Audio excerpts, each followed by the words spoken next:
Good evening. Welcome to the Zoning Board of Appeals meeting for January 16, 2019, here at the King Philip Middle School.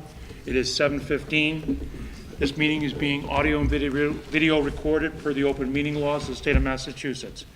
Tonight we have 194 Main Street, which will be a new 40B hearing. We have 9 Fruit Street, which is a continuation from 1-219, and then we'll continue our public hearing for the Preserve at Abbeville and Abbeville Commons. At this time, we are going to look at the 40B for 194 Main Street. I will be recusing myself from this hearing, and my esteemed colleague, Mr. Cleasel, will be taking the chair. Mike? Thank you, Chris. Thank you, Chris. Medora, if you would please read the notice of public hearing for 194 Main Street.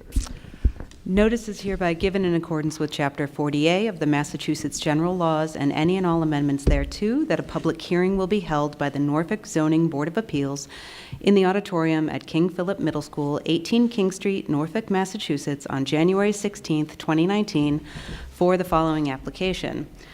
Norfolk Station, LLC, at 7 o'clock p.m. for a comprehensive permit filed pursuant to MGL Chapter 40B and the regulations promulgated thereunder for the construction of a project called Residences at Norfolk Station, consisting of 72 age-restricted, 55-plus, rental units in a single 3-story building. The rental units will be an even mix of 1- and 2-bedroom units.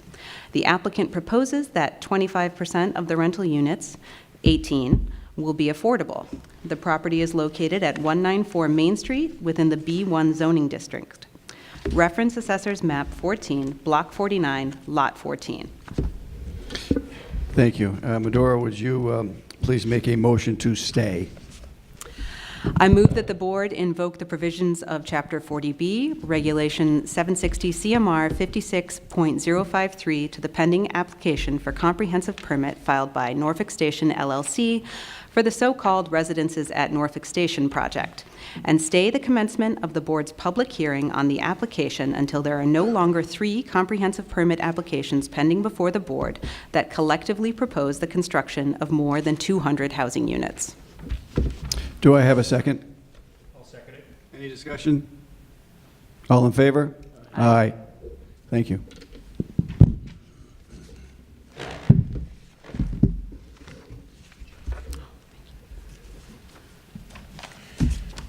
Our second hearing this evening is a continuation of the public hearing for 9 Fruit Street. The applicant, Michael Brogan, has asked for a continuance for 30 days. Amy, what would that put that hearing at? Would be a March? Well, we'd have to do March 6th. March 6th. So could I have a motion to continue the public hearing for 9 Fruit Street for a special permit for D2C2 to March 6th at 7 p.m.? So moved. Do I have a second? Second. You can't second. Oh, I can't second. Do I have a second? Second. All those in favor? Aye. Thank you.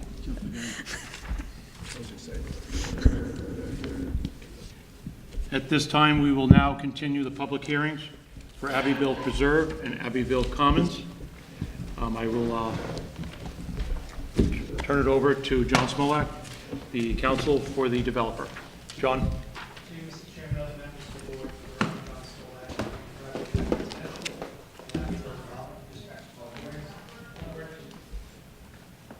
for Not on. Turn the switch on, Jeff. You should be switching.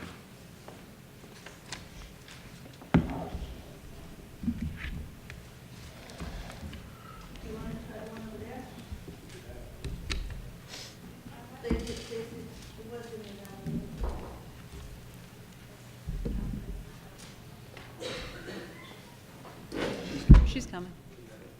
No, they're coming down.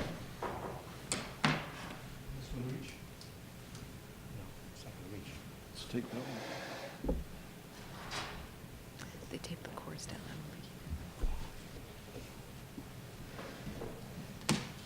I don't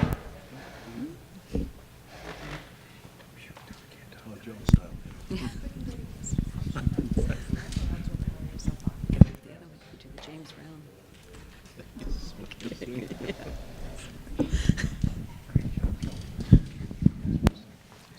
extension cord. Is there another extension cord?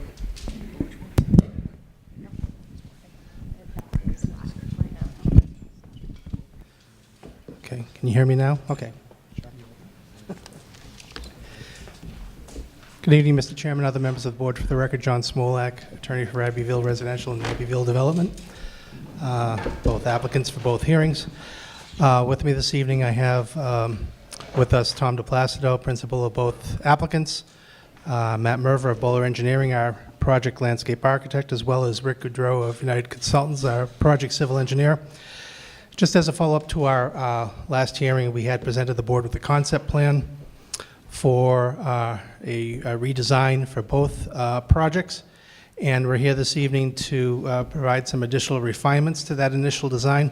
But what we wanted to do first for this evening is to provide the board an update with the public involvement or PIP process under 21E, and Tom DePlacido will discuss that process as well as some adjustments that have been made to the design based on feedback from the board and also feedback from the public in terms of the Lawrence Street sidewalk as well as Buckley Way.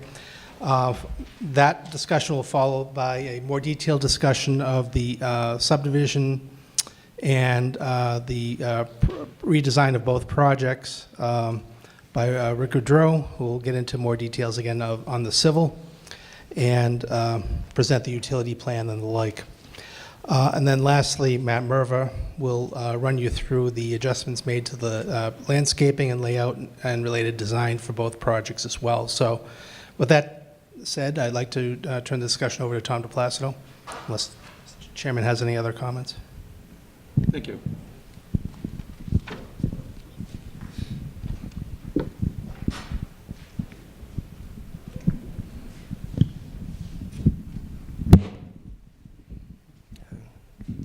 Sort of tall.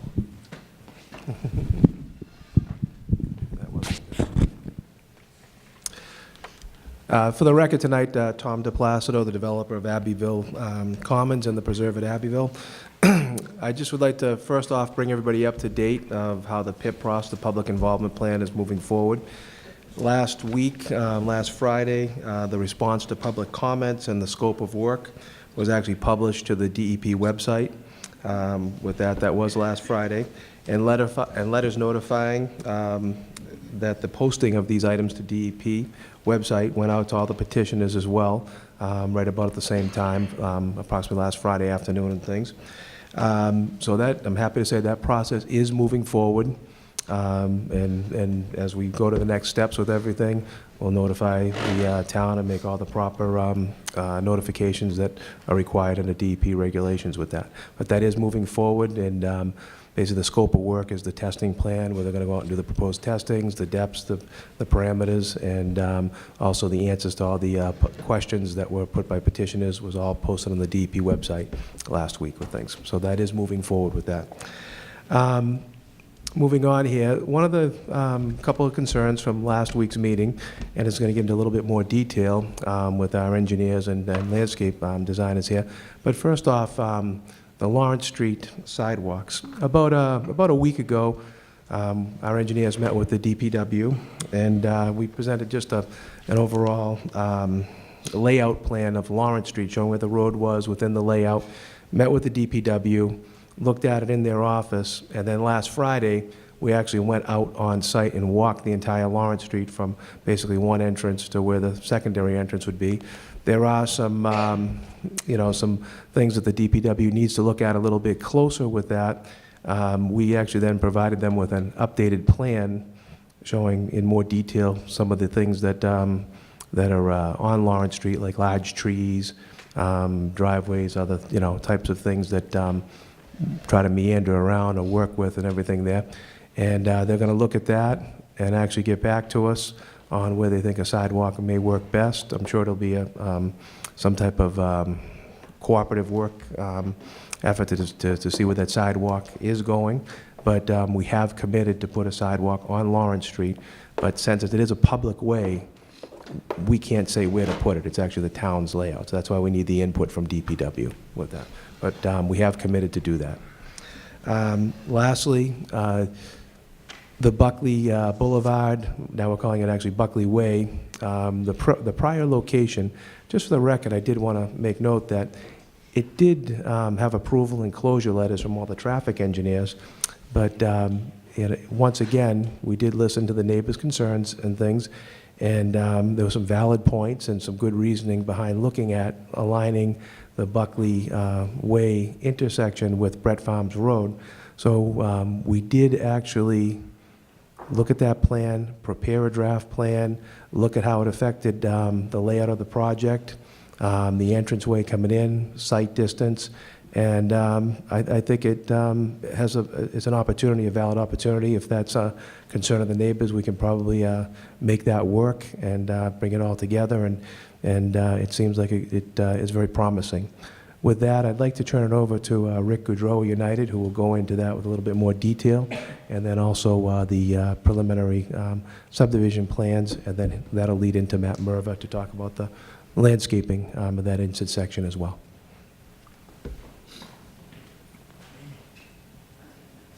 Thank you.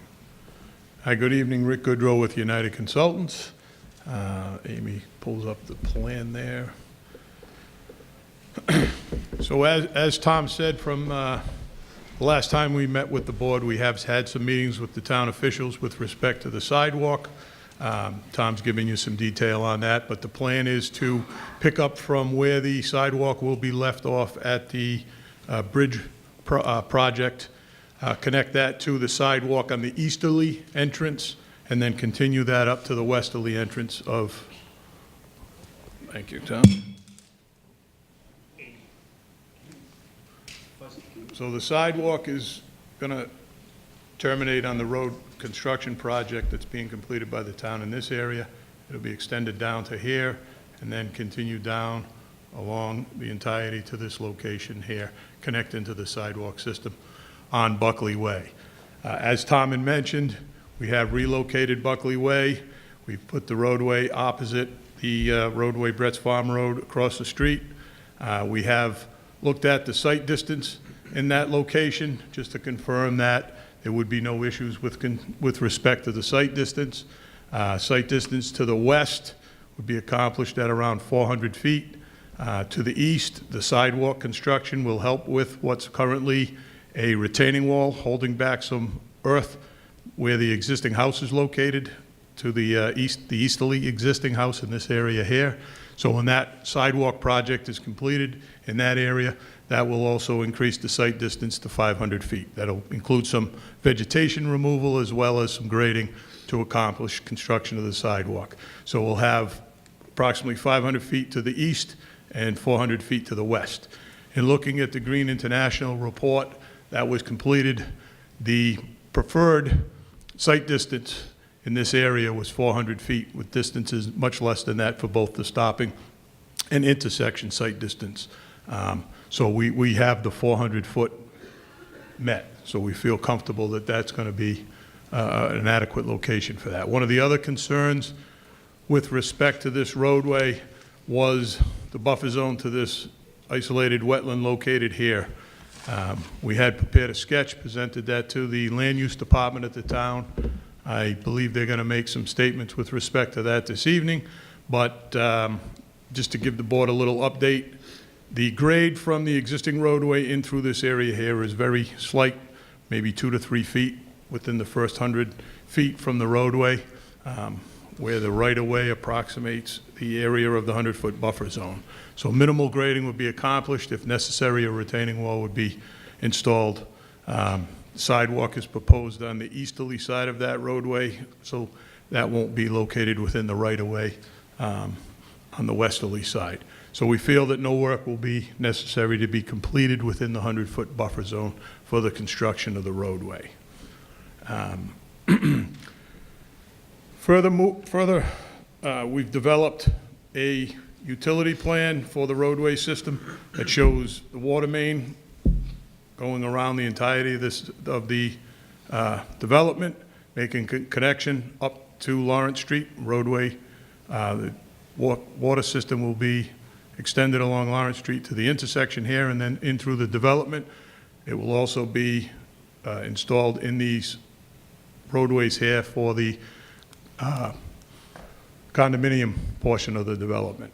Sewer lines for the collection system of the sewer will be in the roadways as well, and we've also provided a layout for a drainage system, stormwater system.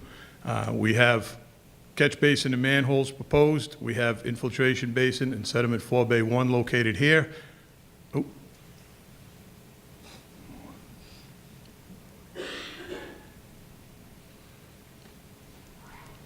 Thanks, Amy. Where it had been previously located, we've made a slight adjustment to the sizing of sediment forebay and infiltration basin 2, which is located in this general area right here, and infiltration basin and sediment forebay 3 is located in this area where it had previously been.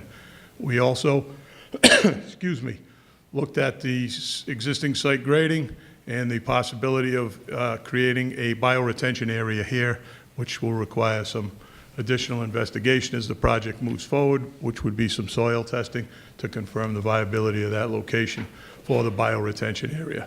But we have approximately a ½ acre of area in which to locate a bioretention area. And that will further allow us to reduce the size of basin number 2, which has been a concern at previous hearings.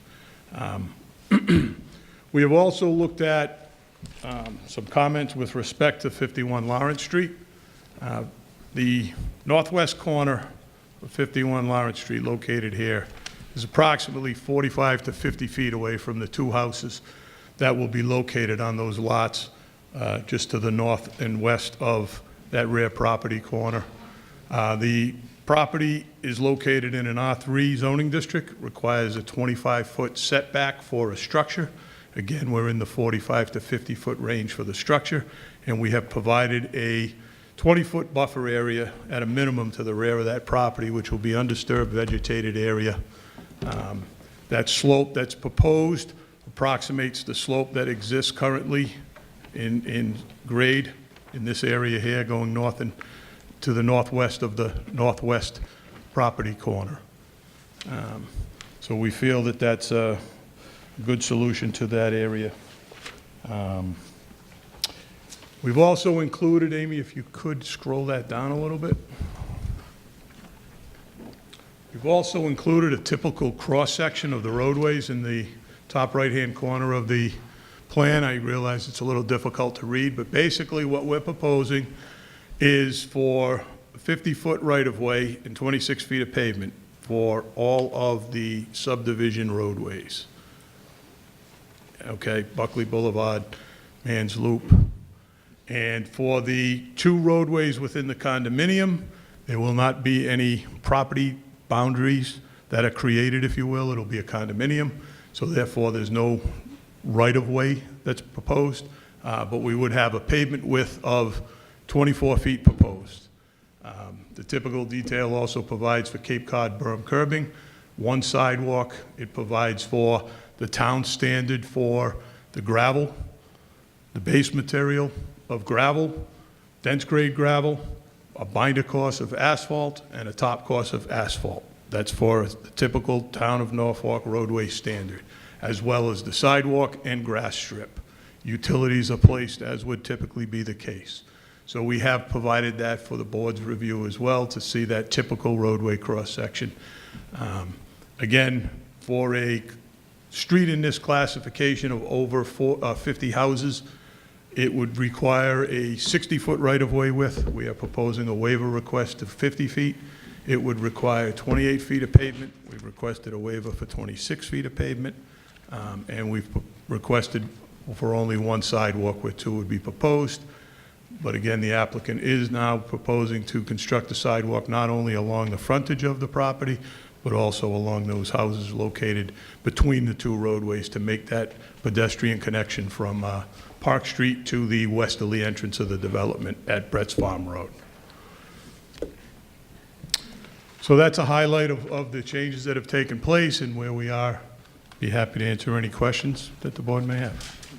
Any questions from the board? Okay. Rich McCarthy, our town planner. Rich, did you want to add anything with regard to the retention pond or the pond to the west side?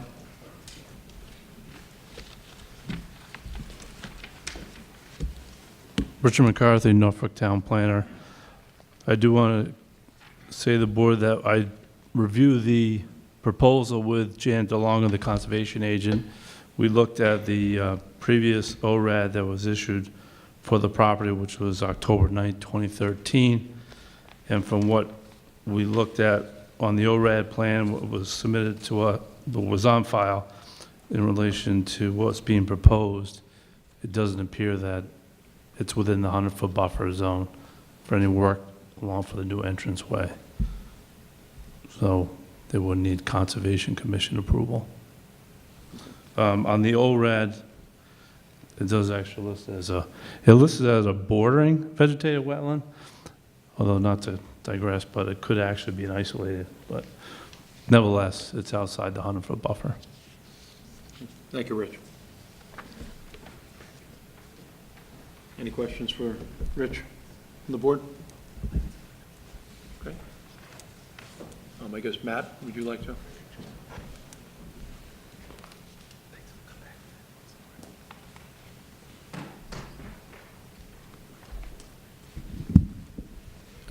Ladies and gentlemen of the board, Matt Merva from Bowler Engineering. Amy, if you don't mind pulling up our presentation, I also brought a handout of the latest concept plan that, if you don't mind passing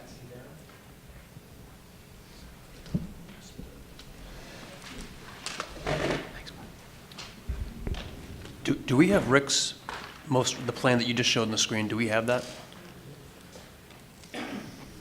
Rich, have you given Amy a copy of that, the water lines as well as the drainage?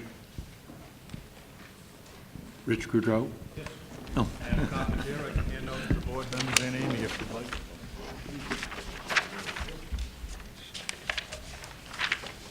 Thanks. Thanks.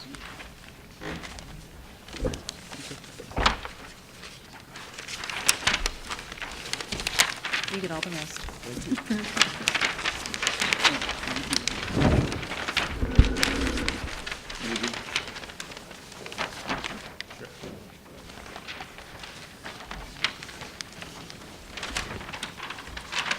Great.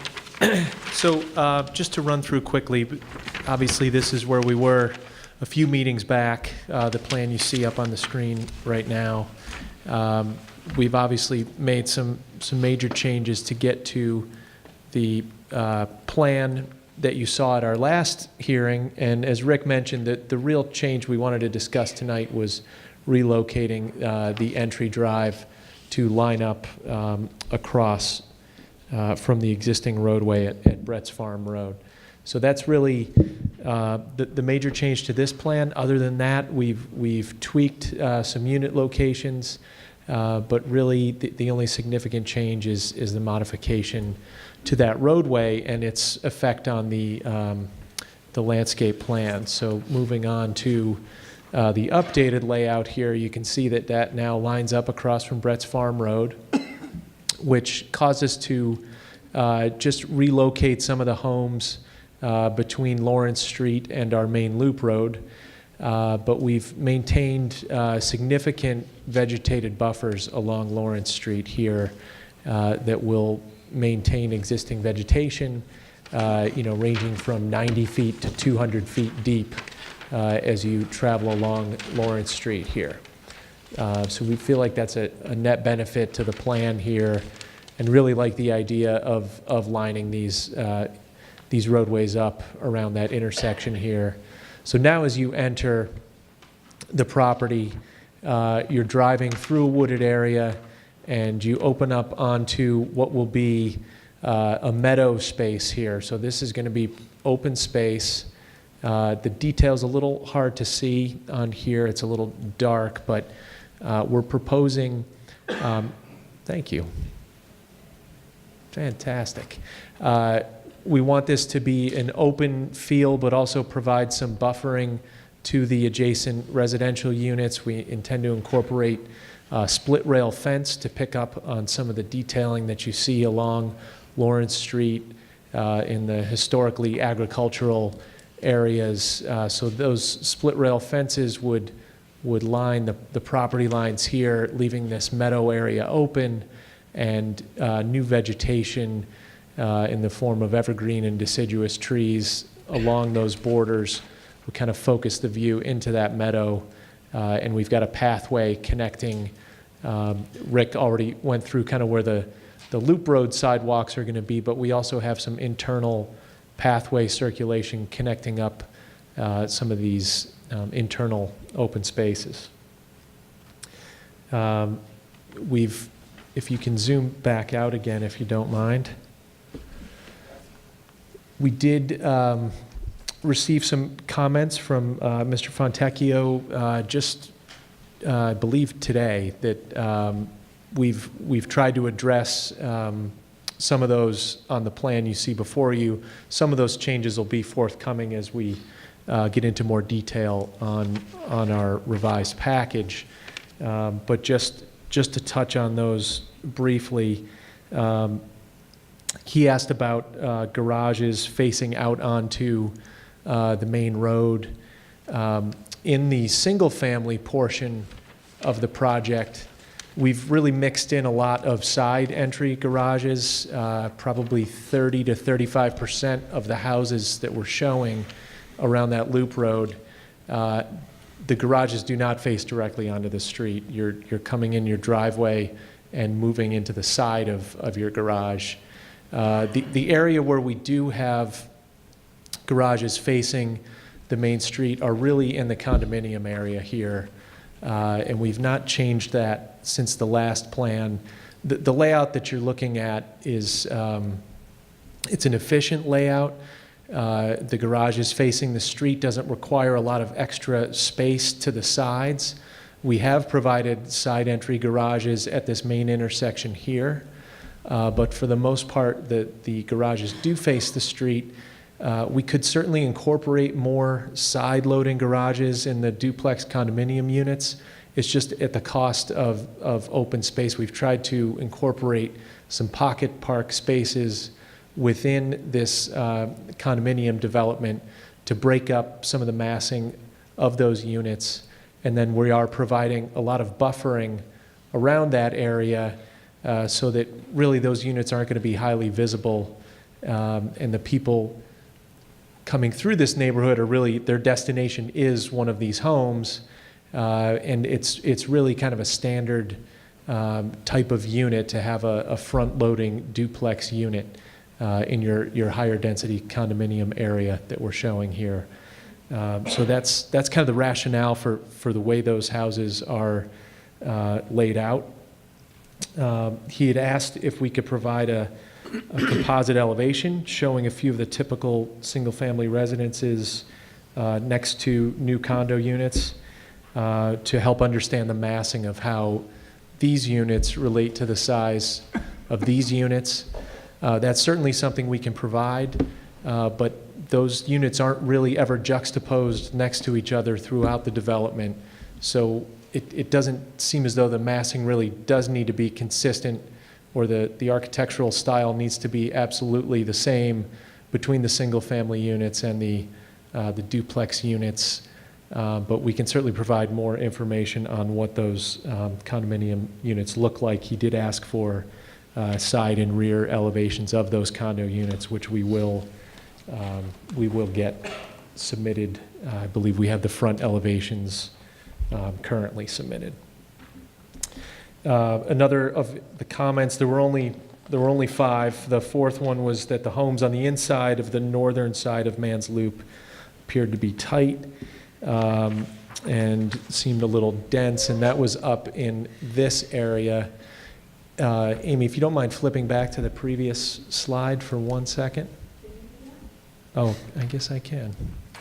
Thank you.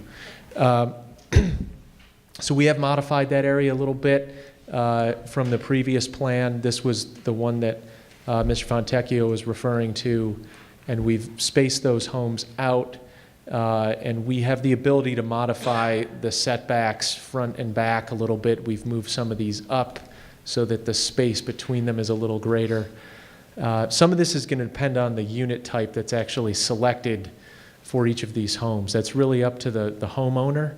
We're showing a mix of them right now for kind of an overall understanding of how these might come together. But there are narrower homes than these that could be selected for those lots, but we really want to try to maintain some flexibility as to what a homeowner can choose for a particular lot. So we have several offerings, and they'll be able to make some decisions, and that will, change the rhythm and character of how these homes are laid out, but we can control the setbacks and where they're placed on the site to try to maximize spacing and distance between those units. And then lastly, Mr. Fontecchio just asked if there were going to be any sidewalks, and I think Rick had addressed that in running through the civil engineering plan. So those were the highlights of what we wanted to present tonight as far as the landscape goes. Again, not a whole lot different from the last time you saw it, but did want to address the meadow connection here and some of the respacing of the units that we've done and the maintenance of the buffers up along Lawrence Street. Before we get to our peer review, Bill with Beta, Matt, are you going to, or Tom, do you want to talk about the lighting a little bit? And one of the concerns was the mail kiosks. It looks like they're going to be in the center of the development. They won't be on any adjoining streets to Lawrence Street. Is that correct? It looks like you say potential community area and central Yeah, I think mailbox we're location. thinking that that's right in this Okay. area. I don't know if you can So see there where won't be I'm anything pointing. out towards Lawrence Street at all? That's the intention. That's Okay. right. In terms of lighting, I think we discussed the sort of low-scale post lighting that would be at each lot. We've brought some images of what that looks like. That if I can just scroll back quickly. So this is the character of what those lights would look like. It's 8'6" to the top of the fixture. There'd be one of these at each house lot. So very low-scale decorative lighting, not intended to light this up like a highway. It's really more of a residential scale and character throughout the roadways. Matt, who would be in control of those lights? I believe those would be on a photo cell, Tom, if I'm not mistaken, right? You can use the clicker. To answer the question is actually, in other subdivisions in Norfolk that we did the same type of lighting scheme in, is that we actually had in the deed that homeowner would actually maintain the lamp post. It's on a photo cell that comes on, so that all the lights come on evenly throughout the neighborhood when the sun goes down. And actually, in this case here, there'll be an HOA, so there'll be also a way to monitor that and actually make sure that the homeowners do abide by that. But it will be in their deeds, and that's how we've done it in other subdivisions in Norfolk.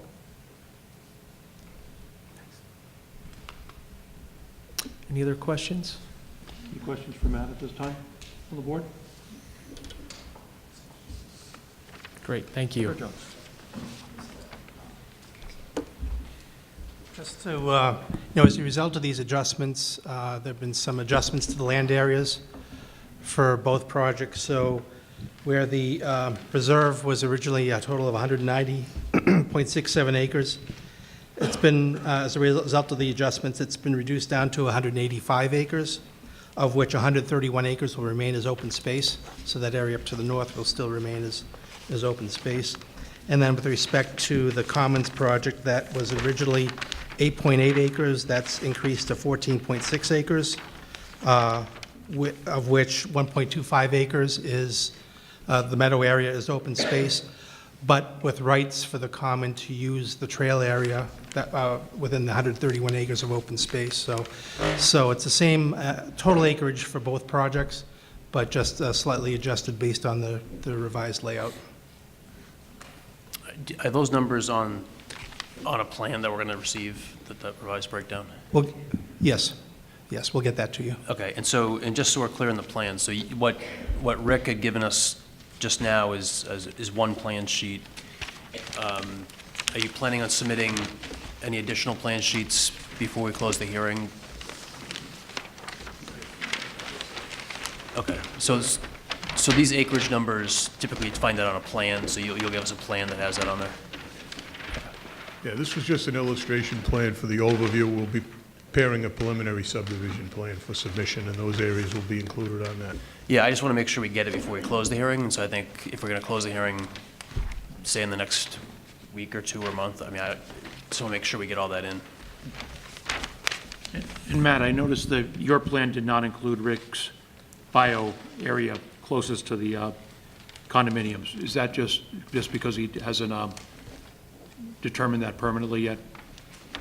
Is that?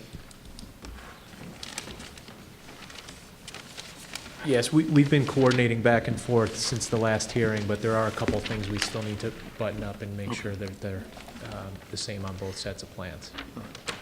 Thanks. Bill, you're up. Bill from Beta, our peer reviewer. Bill, do you want to talk to some of those comments with regard to the condominium changes, the layout of the single family to the condominiums, as well as the lighting? Yeah. And I think you had some, you had provided us with an update on the traffic study. Right. Okay. Yeah, again, Bill McGrath with Beta Group. So I'll just go quickly, just to respond to some of Matt's comments on Glenn Fontecchio's memo. So Glenn had reviewed the architectural plans for the condominium units and also the initial change in the concept. So I think, you know, what Matt went through is correct. Glenn's concern, as he has expressed in the past with the garages, is trying to vary the facade, the front facade of the buildings to provide some variation through the development. So I think there's a couple of ways to do that. One is the side-loaded garages. The second is, if they are going to be in the front, and I think I understand the reasoning, maybe there's some variation in the type of garage doors so that aesthetically they don't all look the same. The second comment regarding the density sort of in the northern section of Man's Loop. Yeah, I agree. I think there's some ways to vary the setback there that will provide some additional space between the homes. So I think that can be addressed. Excuse me. And I think in terms of the massing that Glenn asked for between the condo units and some of the single-family home units, I think it's really at the intersections of the roadways. I don't have a pointer, but where some of the condo units on the end of the roadways are fairly close to the green button, are fairly close to the single-family homes.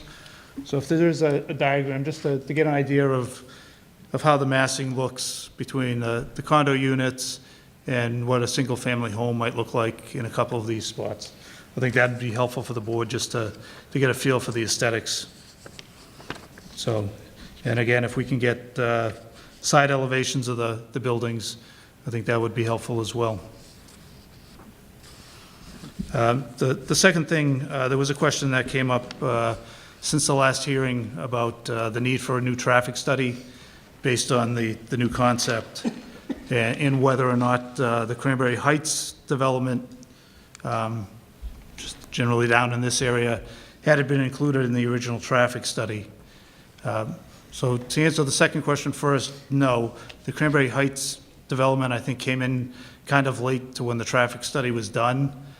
But we looked at that. There's 21 single-family units proposed in Cranberry Heights.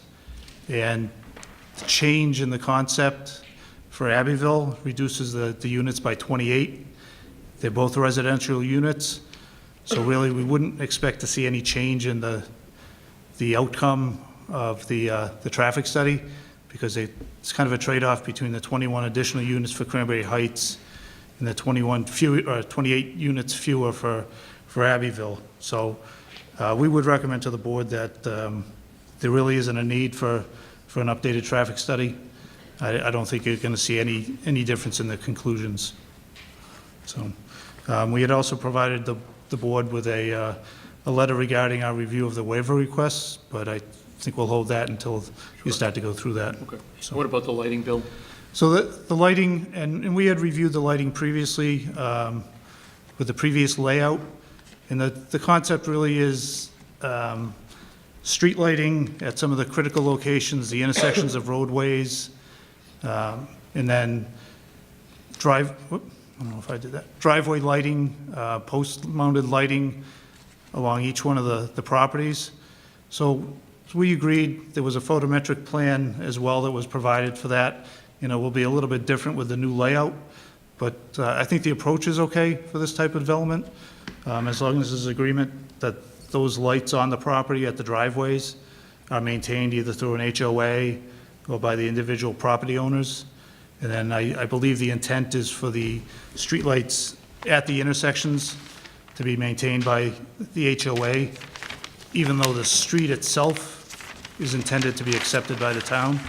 So I think in our review of the waiver requests, we recommended that as you go through those, you get a copy of a draft HOA, if that's possible, just so you can have an idea of what's going to be in there, because there's going to be a little bit of mixing and matching between what the town's going to own as part of the street, if it gets accepted, versus what the homeowners association will be responsible for. I think there'll be a little bit of overlap there, so. Any questions for Bill at this time from the board? Dan? Just on the street lighting, so are you recommending that we have street lights at the intersections of the condo driveway and Mans Loop? Yes. And that's it? We don't need street lights all around Mans Loop? Not spaced throughout, just at the intersection, so I would say as Buckley Way comes into, as Buckley Way comes into the Mans Loop here, the intersection here, the intersection here and here, are probably the critical locations where you want to have street lighting. Okay. And then the driveway lamp post lighting will be sufficient for the sidewalks, pedestrian level. All right, so are you in agreement with the streetlights that, okay, and then the party responsible for maintaining those would be the condo association, basically, because they'd be a condo association property. So on the next set of plans that Rick does, we'll have a plan that shows the locations of those and the specs, the height, the Yeah. type of pole. Photometrics as well. Like, we need to see that at some point. That might be a post-permit condition, but. We can provide that. Yeah, okay. Street lighting on the actual road, Lawrence Street, at the corner of Brett's Farm and at the corner of Cranberry, is that provided also as part of this plan? Well, we haven't really seen a lighting plan yet, so what I would suggest there is, because that would probably fall within the town's right-of-way, it's something that probably should be worked out with the town.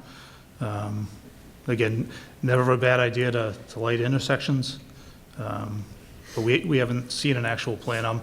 I'm basing what I'm talking about off of the old plan that had shown lighting. So, and that the concept would be the same, the approach would be the same. Tom, you think you can get him a lighting plan pretty quickly? We'll do our best, yes. Okay. All right. Other questions for Bill? Matt, you'll also be able to, I think I'd like to get to Glenn the elevations that Bill has asked for, plus the mapping of the individual homes to the condos at those intersections. Okay, great. Okay.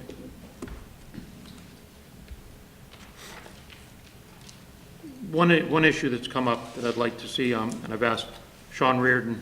Sean, can you talk to us? We received a letter from the Board of Health, and I think you received a copy of it, where they would like to participate in design, implementation, and enforcement of dust and noise monitoring systems for this project. And I don't know, Amy, is anybody here from the Board of Health? Do you want to speak before, or do you want to let Sean? Well, I can just tell you.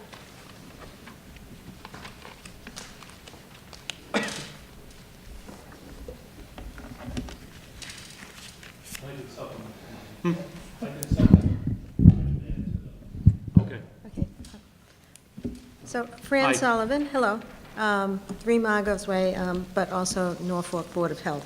So on December 5th, the Board of Health received a letter from Sandy Myatt that was actually dated October 15th, and the letter laid out 10 concerns that she felt should be shared by the Board of Health.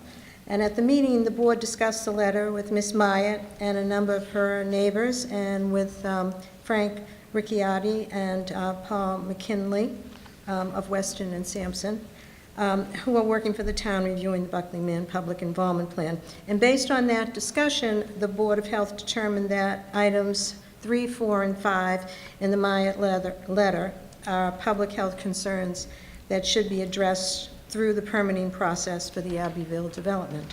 Therefore, the Board of Health requests that we be included in the design, implementation of enforcement actions that address items 3, 4, and 5 in the Myatt letter. And the board also requests that we be copied on all correspondence related to these items and notified of any zoning ZBA meetings in which these items are scheduled to be discussed. So we received guidance from Sampson and Weston, and that's why we're asking for permission to, for you folks to include this in the permitting process. Okay. Okay. And we will. Great. Rich, do you want to add to that? Yeah, just a couple of items to add to that. When Weston Sampson met with the board, they have generated a letter with some guidance on how to approach those items, which we can forward to the board. They haven't actually, it came in after their meeting, so they would need to look at it, but we can provide to the ZBA now and then to Sean as well, so he can go through it. That'd be great. Sean? Sean Reardon with Tetra Tech. So I had our dust folks look at the issue and think it's relatively straightforward to have construction period dust monitors and do a continuous monitoring program where every day you can check the data in those dust monitors and compare them to national ambient air quality standards for particulate matter 10 and some of the other areas of concern, silica or whatever else it may be. So pretty easy to draft up a decision that includes a condition for dust monitoring. What I'd suggest is that condition would include that Tom creates a plan, and then we just dictate minimum standards that are included in that plan. So number of monitors, how long, during what periods. Okay. Okay, thank you. Any questions for Sean or for the Board of Health with regard to the dust monitoring systems? Dan? Okay. Okay, great. All right. At this time, we are going to start to review the waivers for this project. These waivers are, the applicant has asked for to our general and our zoning bylaws. Many of these waivers will be tied to conditions. So, and I think I'll let Dan Hill take it from here. So just realize that if a waiver is granted, there may be a condition, and I think Dan will expound upon that, that will be forthcoming along with that waiver. And Dan, would you like to sure. Go from here?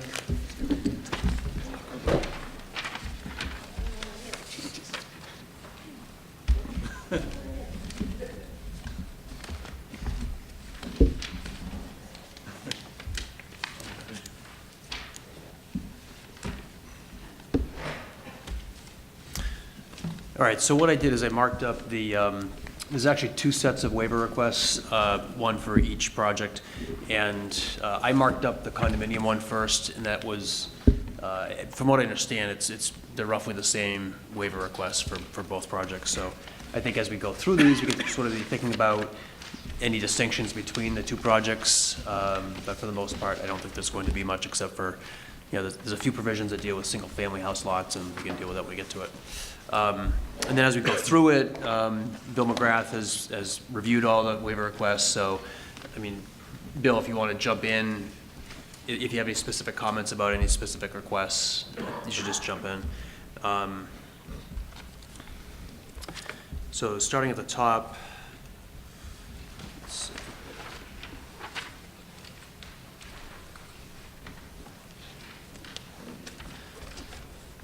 So the first one is earth removal. So we're starting with the general bylaws. And there's an earth removal bylaw. We've talked about it. It requires a special permit. There's performance standards built into the bylaw. We've had lengthy conversations at the hearing about earth removal and reducing the cuts and removal of the export material. So what would typically happen at this point is we would waive this bylaw in its entirety. There's both procedural requirements as well as substantive requirements in the bylaw. The procedural requirements, of course, are subsumed within this process, the comprehensive permit process. The substantive provisions are basically covered by our conditions in the decision. So among the conditions will be a cap on the export of material, I assume. This project has brought the export down to 650,000 cubic yards, I believe. So there'll be a condition to that effect. And then I'll be working with Sean about specific performance standards that are relevant to earth removal and export. And probably the biggest condition relating to this issue is going to be the construction management plan condition, which will require the applicant to refine the plan that's been submitted, submit that for the zoning board's review, peer reviewed by our consultants, and subject to our final review of that plan. So. Since this is a large one, Bill, do you want to at all talk about this one at all? Just because of And before, Bill, I did talk to the police chief, because I know one of the concerns was that, and I guess it's happened in other projects, is that trucks are idling at 5 a.m. in the morning. And one of the conditions will be, we do have a bylaw in town that doesn't allow this. It doesn't allow idling, it doesn't allow trucks to be on site before the time that will be set up in the construction management plan. So the police chief assured me that they will enforce the bylaws. He sent me an email this afternoon, which I'll forward to Amy, but the police department will be enforcing that. Trucks will not be able to idle or sit on Lawrence Street before the required time, and they will follow all the general guidelines of the town with regard to them idling and running and being on site. So that will be part of the comprehensive permit as a condition. Bill? No, so I would just echo what Dan said. I think a key provision of whatever decision and conditions the board has is incorporating the construction management plan and revising the construction management plan so it's up to date with the current proposal. I think as we went through the process, that was a key part of what we talked about for protection of the town and in the neighborhood from some of the construction activities. So. Sean, did you want to speak to any thoughts you have about monitoring and enforcement? I thought you had a colloquy there with Chris recently about that issue. As it specifically relates to the earth removal or in general? No, in general. I mean, I think Post-permit monitoring. Yeah, so I mean, this is going to be a subdivision roadway, so I would assume it in the conditions there's going to be a town inspector role for someone to oversee the construction to make sure that what gets built by the applicant is built according to town standards and it's a construction project that the town wants to own, as well as just acting as a liaison for some of the dialogue that's inevitably going to develop over the course of time to actually make sure the CMP, the construction management plan, is being adhered to. In the case that there are changes that need to come up, that you can have a discussion and a dialogue about what's an appropriate change or appropriate modification. But I would imagine that this is a large project and take a long time. There are going to be issues that develop. You want to have somebody in place that can help you do that. As far as the construction management plan is concerned, a lot of the issues are discussed in that plan for the earth removal activities. So I think it's a really good start, but to Bill's point, make sure that everything's rechecked according to the new plan and all the expectations are the same. Yeah, and imagine the truck trips. I mean, there was a calculation that was done based upon a much higher load of traffic. Right. So that needs to be adjusted and then confirmed. Yeah, I would imagine so Tom in his plan had originally had an allowance for number of trips per day. I wouldn't imagine that changed. I think what's going to change is the duration of the overall activity. Okay, and is there any reason why it might be necessary to have any of this review done before we issue the permit, or are these issues that are capable of being reviewed and resolved after the permit's been issued, but before any construction activity? Provided there's good conditions in place. So I would imagine the first step is writing conditions that reflect the issues that we've discussed here. those conditions, along with the terms of the construction management plan, would provide all the information you need to administer it going forward.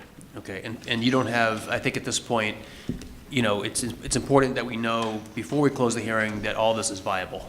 And you've reviewed this revised plan. I don't know if we've had this conversation yet in the public hearing, but No. I mean, I think for everybody to understand that you've actually reviewed this revised plan that's been submitted, and you're comfortable with the viability and the ability for us to condition any impacts. Yes. And keep in mind, we went through a pretty extensive effort proving the viability of a larger plan. So this is some 30% lower. So clearly, you know, if the larger plan we felt worked, then this one clearly will too. Just one comment is, and Sean didn't make light of it, but is we've talked to the developer, and I think a lot of residents have said that, who do you contact on a development this size if there is a truck that's going down the road without the markers, if there is a truck going after hours, if there's something going on the site? Yeah, who do you contact? Do you call Rich McCarthy? You know, do you call the police? And that's one of the reasons why we're working with the developer to develop some kind of post-construction permit, if it does pass, for a company such as Tetra Tech, to be the liaison, to be able to write the weekly reports, a phone number for people to contact, so that we can make sure that what is in the comprehensive permit does happen.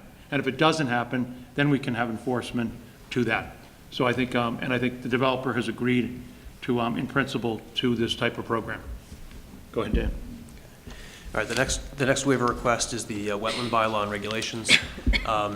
So I just made a note here that we should have some understanding of what this relates to, because I mean, at this point, you're not actually proposing any work in the buffer zone. Is that right? So it's not typical for a zoning board to grant a waiver from a bylaw that's not applicable. So.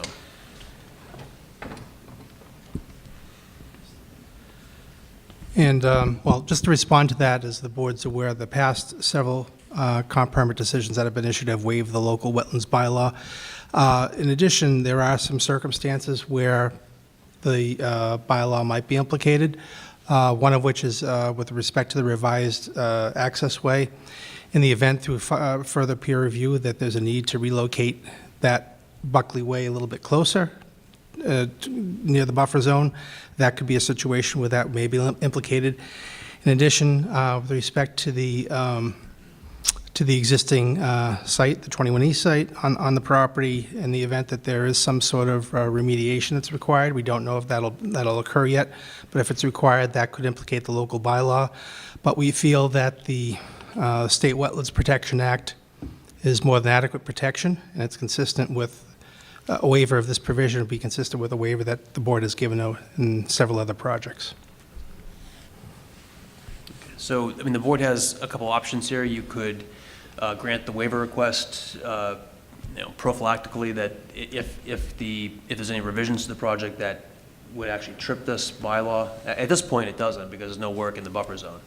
But if at some point, as John mentioned, if there was work, if some modifications were made, that work suddenly became in the buffer zone, that they're asking for that waiver to be granted up front as part of this decision. The alternative is you just wait and see, and if work is required to be done in the buffer, at that point you'd entertain a request to waive it and decide at that point. So it's reasonable either way, and you don't have to make a decision tonight. We can just table it and talk about it later, or it's up to you. Anybody have any discussion? Chris, on this, is there, at this point in time, is there an approved wetland delineation plan? So for me, I'm not sure I feel comfortable in waiving this if it hasn't been, if there's no delineation.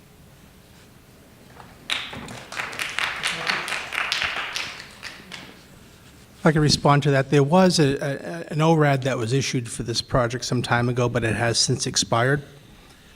We mentioned that to the board last year, and We feel comfortable with the existing line as is, and to the extent that when we go, if we have to go file for a notice of intent, then, we would deal with that at that point. But we think that the state wetlands regs are more than adequate for protection as opposed to the local bylaw. It's just a duplicated process. If we have to undertake remediation down the road, all it's going to do is if some disgruntled abutter appeals, all it's going to result in is a 2-year delay, a 1-year to 2-year delay under the local bylaw. What good does that do if we can't work to undertake any remediation? So we feel that, again, a state Wetlands Act and the state regs would be adequate protection in the circumstance where work had to be undertaken in a wetlands resource area.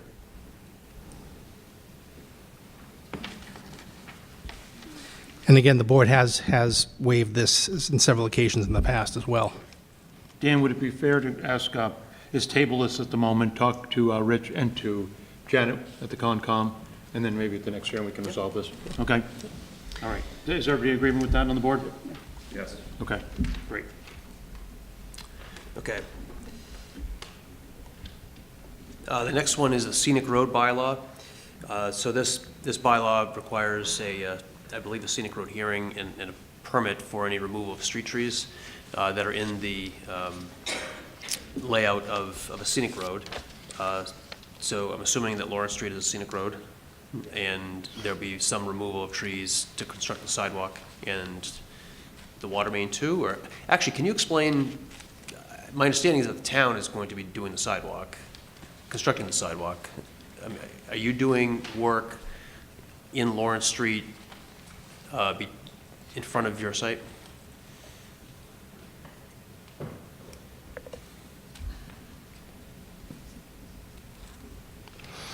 As far as the Lawrence Street sidewalk, actually, we'd be responsible for doing that. We have to work up a plan with the DPW, whether we perform the work or we reimburse the town for them doing the work with that. That's yet to be decided, but whatever it is, we have committed to that either way with things. So regardless of that, our frontage along Lawrence Street, yes, there would be some trees taken down for a sidewalk, maybe for some sight distance and things, relocating the roadway for Buckley Way. So there are some issues like that we do need to mitigate with some tree removal. And beside the sidewalk, are you, remind me again, we're not widening the road because the road is already at 24 feet, is that right? Correct? Yes, the roadway's 24 feet with that, and the water main is in the pavement. Okay. But we would be running some services out to houses and putting fire hydrants on the side of the road too. So, chances are you'd be disturbing trees and maybe in those situations as well. Some of the houses that you're building on Lawrence Street, No, actually the existing houses. you're going to be adding fire hydrants? When we put a water main up, we add the fire hydrants, and actually the, a dozen houses or whatever may be on Lawrence Street, we would run the water service out to the edge of the right-of-way, so if a homeowner wanted to tie in. That's pretty standard when you put a water main down a street. Okay. So there's a couple options here. I mean, the board could step into the shoes of, who is the planning board that has scenic road jurisdiction? And we could just simply waive this requirement and not have any further supervision over the issue. We could have a condition in the permit that requires the applicant to, put ribbons around any mature trees that would have to come down to accommodate the sidewalk or the hydrants or sightline distance clearing. And then you could go out there and inspect and make a determination if the tree removal is reasonable or not. That's something we could do. I think those are really the two options here, in my view. And again, we don't have to decide this tonight. You can think about it and come back to it next week. Any comments at this time from the board? I was going to say, again, I think Dan's idea to tag the trees and keep an eye on that makes a lot of sense. Okay. Rich, do you have any comments with regard to that, as far as from a planning board standpoint, what you see as being appropriate?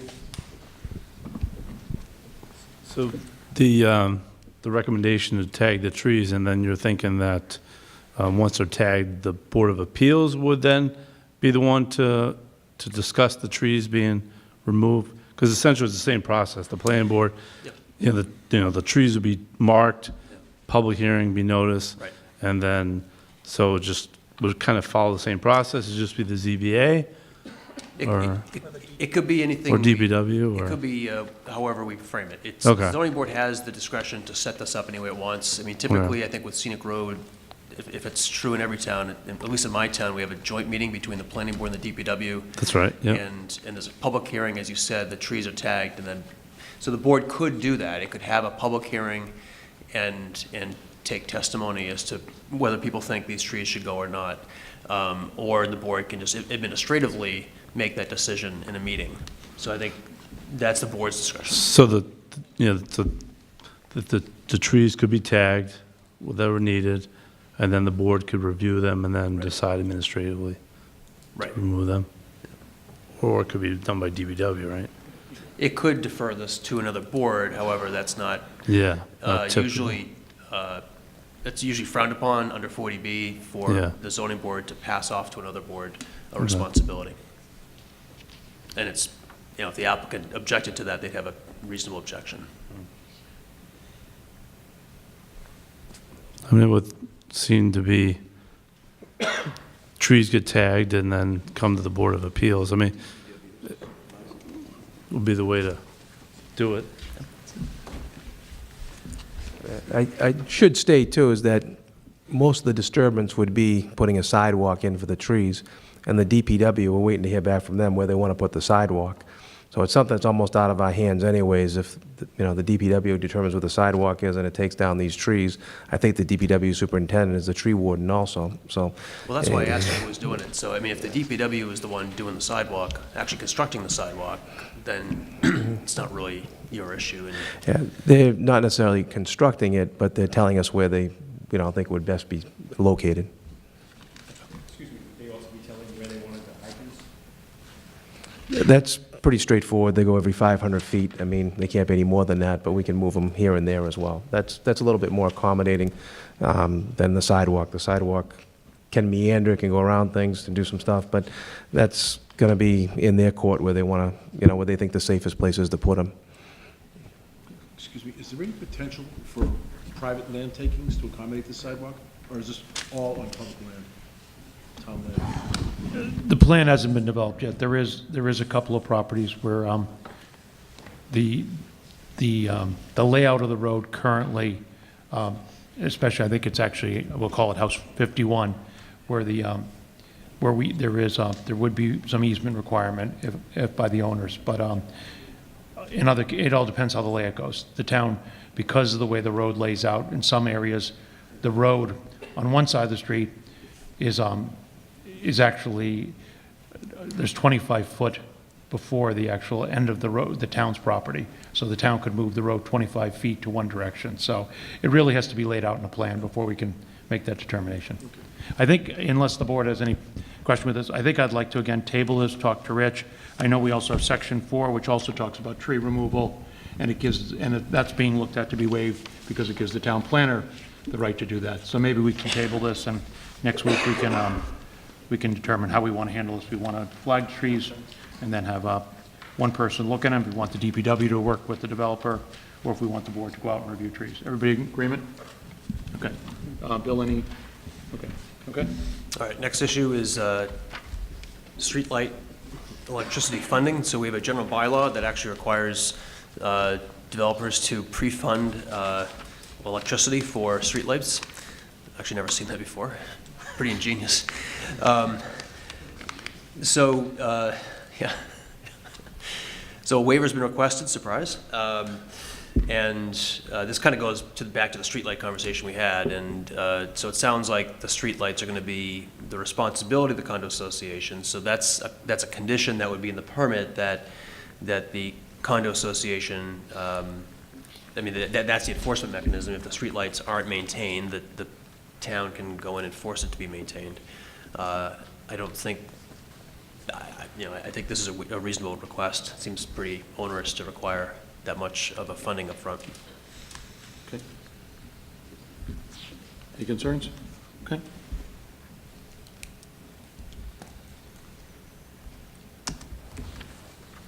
Okay. So the next section is Section 7, Article 7, Section 7. This is basically a stormwater management bylaw that the town adopted a few years back. So the applicant has requested that all stormwater management systems be governed by the conditions in the comprehensive permit. The conditions in the comprehensive permit will stipulate that the stormwater system on the property will have to comply with the state DEP standards. These are standards that are adopted by state regulations, as well as a very thick guidance document called the Stormwater Handbook. There's not a lot of room for argument about how to design these things, and of course, we are going to have a condition that the final stormwater design plans are going to be peer-reviewed by our engineer and subject to our engineer's reasonable approval. And I believe the applicant is okay with that as a post-permit condition. So I would recommend you waive the bylaw and be assured that we're going to have administrative review over the final plans. Bill, any comment? No, I think that's basically our comment. As long as the board sees the final plans and has a chance to review it, I think that's sufficient protection. Okay. Any questions from the board? Concerns? Okay.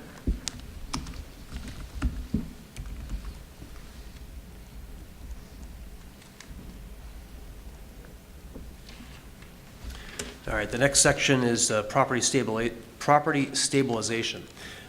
So this bylaw actually goes beyond just drainage issues, and it basically says that if a property is cleared, let's say, and grubbed, and more than 60 days goes by, and the property owner isn't doing anything to stabilize the property. Let's say there's erosion, there's pits, there's activity that could cause off-site damage or flooding.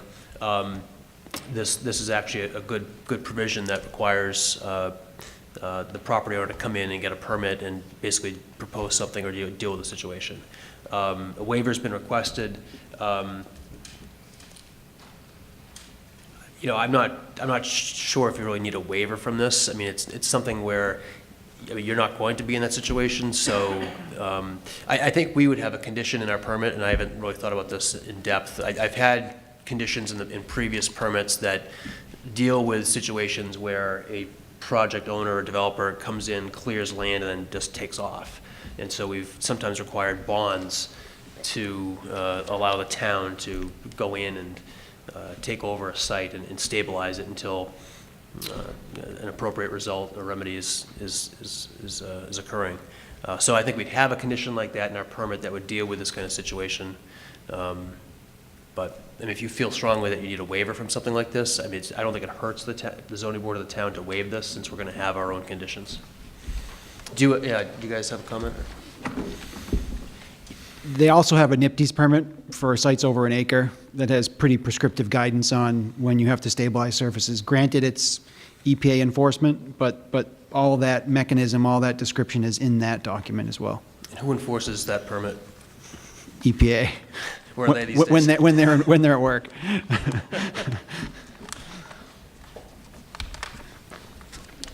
do you want to? Concerns?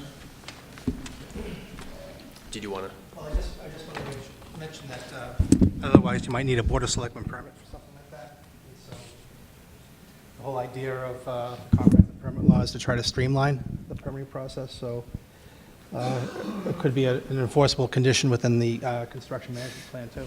Yeah, I guess my point, though, is that this bylaw only comes about if there's actually a violation.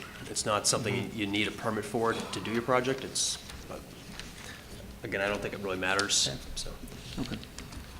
Anybody have any issue? Okay. All right. Next, so now we move into the zoning bylaws, and you asked for a waiver from the interpretation regulation. I don't think this is really necessary. No, it just, no, we could certainly forego this one. I think, basically, as you read through the waivers, there are certain waivers that I would consider administrative, basically requiring you to comply with the zoning bylaw, but since we're obtaining a waiver, then we wouldn't be able to comply with the zoning bylaw, and it's not necessarily in this particular circumstance, but in others you'll see. So we could, forego in this one. Okay.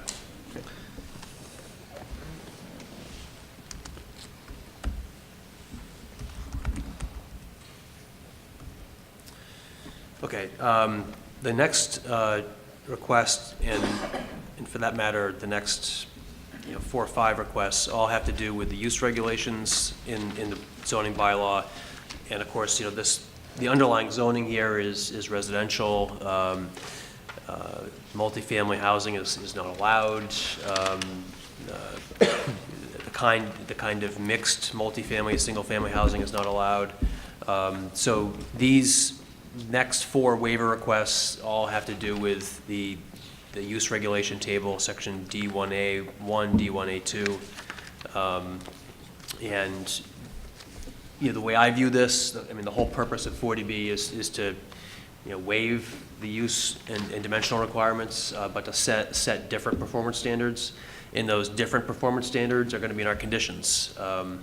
And when we get to dimensions on the single-family houses, I have a preferred approach in dealing with that, which we'll get to when we get to it. But for purposes of uses, this is really why 40B is in place. So I think this is a reasonable request, and we always grant this for our projects. Any concerns from the board? Okay. Can I mention one thing on that? Just,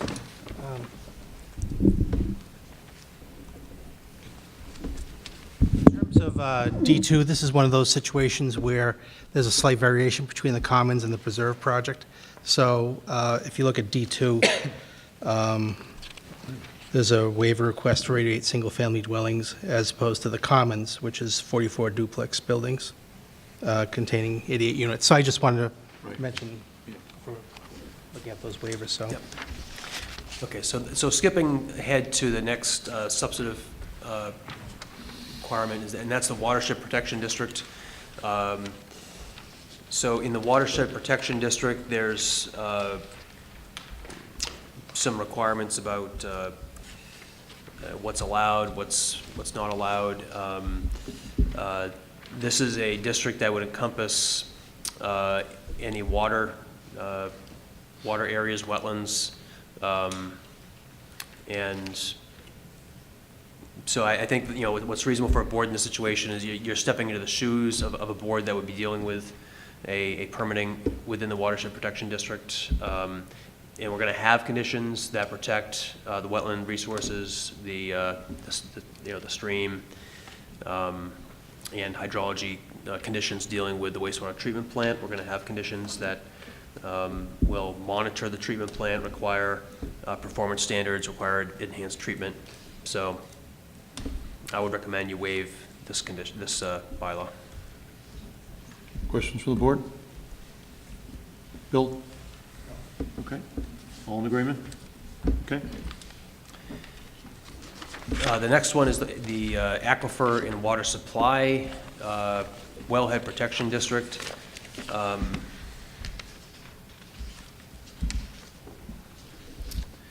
And just so we are clear, we're confident that the site is within this district? Yes. Is that because of the Franklin well, or? Okay. So in this district, this is actually there's something very strange. There's actually a provision in this bylaw that says you can't have a treatment plant. So that would be a deal killer if you didn't waive this. So if we waive this provision, we're going to have conditions that basically protect water supply, protect the down gradient drinking water resources that are potentially at risk from the wastewater treatment plant. In addition, we're going to have conditions that are going to require the project to be completely clean as far as the mass contingency plan is concerned, Chapter 21E, so that that also obviously has an impact on this bylaw's concerns. So in my view, the main sources of risk to water supply are the existing contamination on the site and the wastewater treatment plant. And so as long as we're conditioning those two issues thoroughly in our decision, then I think the interests that are protected by the bylaw will be protected. Any questions and concerns on the board? Bill, anything? And I should also mention the wastewater treatment plant will be undergoing a state permitting process that is actually very in-depth, far more than Title V. There's a hydrology study. Actually, have you started that hydrology study for the treatment plant? Or finished it, or it's done?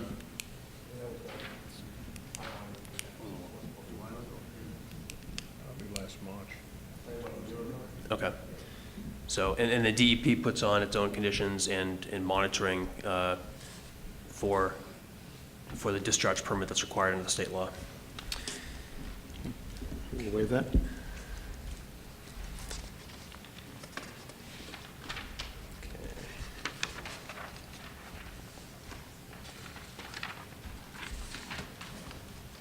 All right, so the next one is the floodplain and wetland protection district. So the zoning bylaw, interestingly enough, I mean, there's a lot of neat things about Norfolk zoning bylaw, and this is one. I very rarely do you see a zoning bylaw that has a wetland bylaw within it, and this one does. So I guess the same questions and issues that I raised with the wetland bylaw, I think are applicable here. I don't think this is applicable today, and I think the applicant is asking for a waiver in the event it does become applicable. So I think that you should table this tonight for the same reasons as you tabled the last one, and we have a discussion offline with the conservation agent and come back at the next meeting to talk about it. Okay. Any comment? I agree. Okay, we'll table. Okay, now we're getting to intensity and dimensional regulations in the zoning bylaw. And I think there's several of these. Let's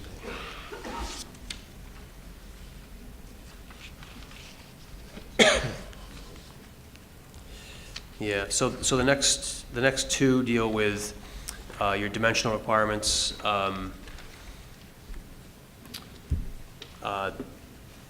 So the first one is just simply saying a building can't be erected on a lot in a way that doesn't conform to the requirements. So, you know, that's fine. You waive that subject to the conditions as set forth in the decision, as I've worded that in the last column.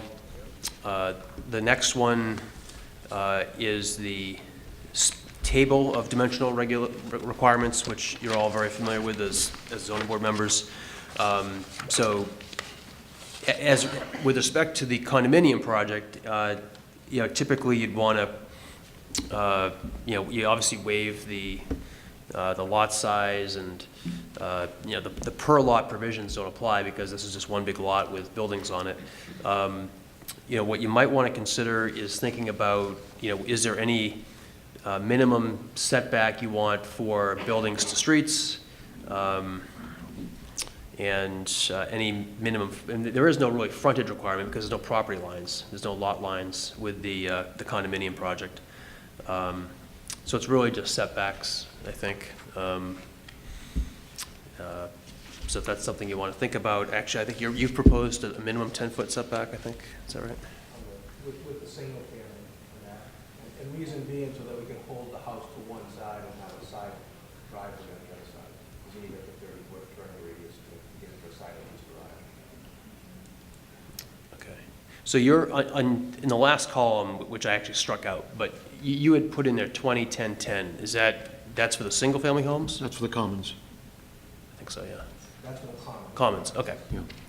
So you're asking, you're willing to be held to a 10-foot side and rear yard setback, a 20-foot front yard setback, right?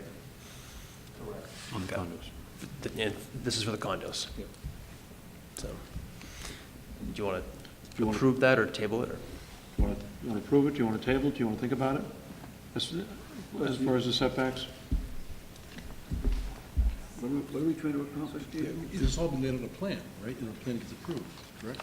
Which will show all the setbacks. We have the right to determine if we want to make them, what the minimums we want to do. Do we want to make, do we want to say that the houses have to be, are 40 feet back or 50 feet back? So that's what he's asking. He's asking for us on the condos, he's asking for a minimum 20-foot setback, 10 foot to each side. That's in the condominiums. And then on the single-family lots, he's asking for a 40-foot. That would be the setback. So do we want to think about, do we want to make that 50? Do you want to think about it?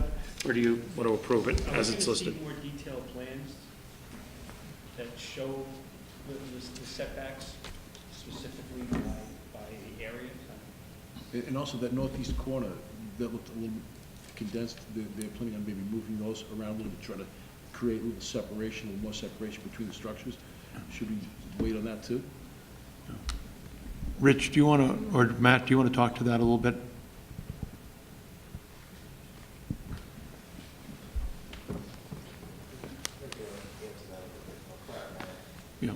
Yeah. We can flip back to that plan, but I think what we're showing in the condo development portion is those homes a minimum of 20 feet off the street. Right. But the property line would be one overall property line for that area. These aren't individual lots in this central core here. That's a condominium area without demising property lines between those units. Does that answer your question? Yeah, I guess I'm a little concerned, though, about things like driveway length. I mean, Sean or Bill, I mean, how would you normally want to handle this issue in conditions? I mean, would you want to have, are there going to be lines on the condo road that delineate the lane of travel? And then if there are, then shouldn't we also have a minimum driveway length from that line? I think one of the things with condos, as part of the decision, the board wants to define what setback means. So front setback is from the edge of travel way, edge of pavement. Side setbacks are from building to building.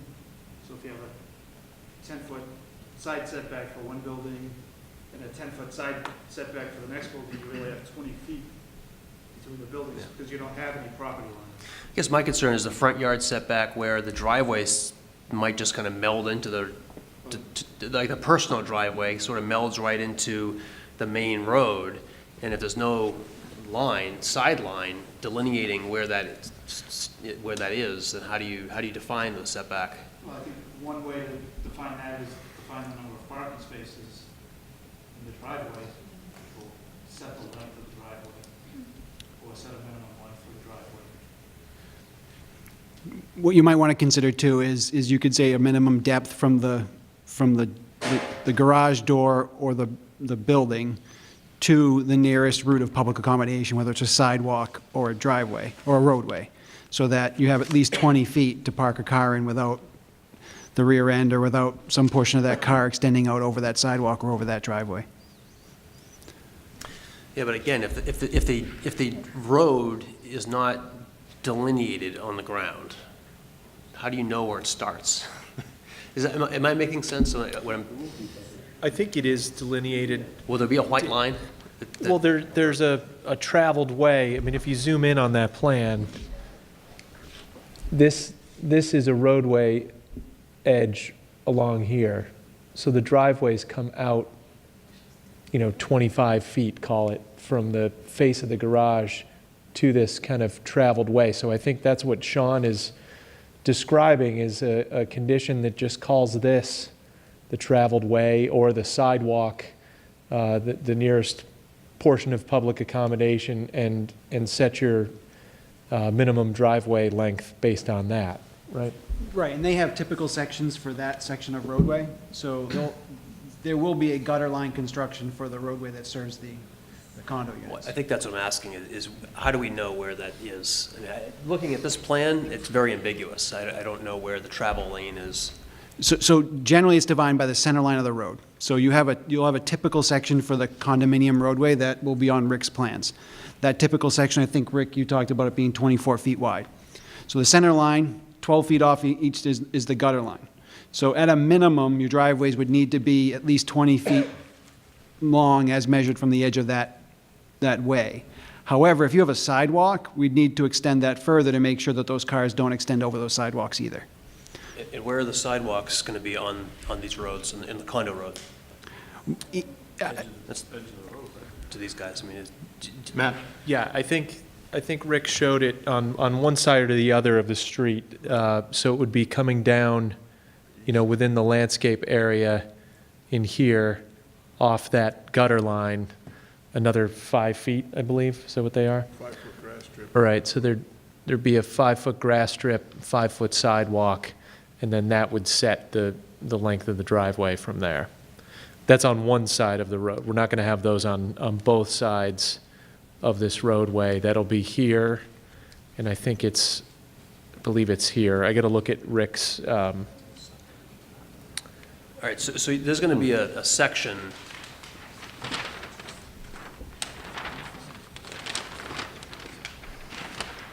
Rich? To add to this, but to add to it, is you're going to have side-loaded garage houses, you're going to have front-loaded garage houses. So, I mean, the side-loaded garage houses are obviously going to have a longer driveway, so it'd be extra space. So I think you kind of want to think about the front-loaded ones. How many vehicles do you want to be able to stack off the roadway? And how many guest parking is there, do you have as part of this? Can we flip back to that illustrative plan? I think we had about 12 spaces in this common area for the condo. And then I think these can each accommodate 2 cars in the driveway, side by side, up against the face of the building. So you're parking within the footprint, but there's also 2 spaces on the driveway itself. All right, so I think what I'd suggest is, Rick, you're going to get us a sheet that's going to have a section that Sean described that's going to show typical section of the condo road, where the center line is, where the gutter line is, where the sidewalk is, right? Yes. Okay, and so I think we need to think about the condition that says a driveway has to be at least X feet long. I mean, 20 feet's plenty, right? I mean, what do you typically need for a driveway? It's 1 car parking in these driveways, right? 2. So you're going to stack them in 2. But side by side, though. Not 2 cars long, 2 cars wide. That's what I mean, okay. Yeah. So it's 1 long. Yeah, so a typical retail parking space, a big parking space, 9 by 20. So 20 feet wide, 20 feet deep is more than enough. 9 feet wide Right, is but more in than some enough. cases, it may not be 20 because the sidewalk's going to be there, so it's going to be shorter than 20. Well, what we do is we'd say as measured from either a sidewalk or an edge of road. But that might require Tom to move his building back a little bit. Precisely. Okay. Yeah, I think we got to table it. Rich, you got to do a little bit of some detail, and I think to Bill's comment, we probably should understand, especially in the condos, where the 10 feet is. Is it house to house, lot to lot? And especially within the condos, how do we define that? Okay? Does that make sense, Tommy? Okay. Chris, can I ask one question on this? For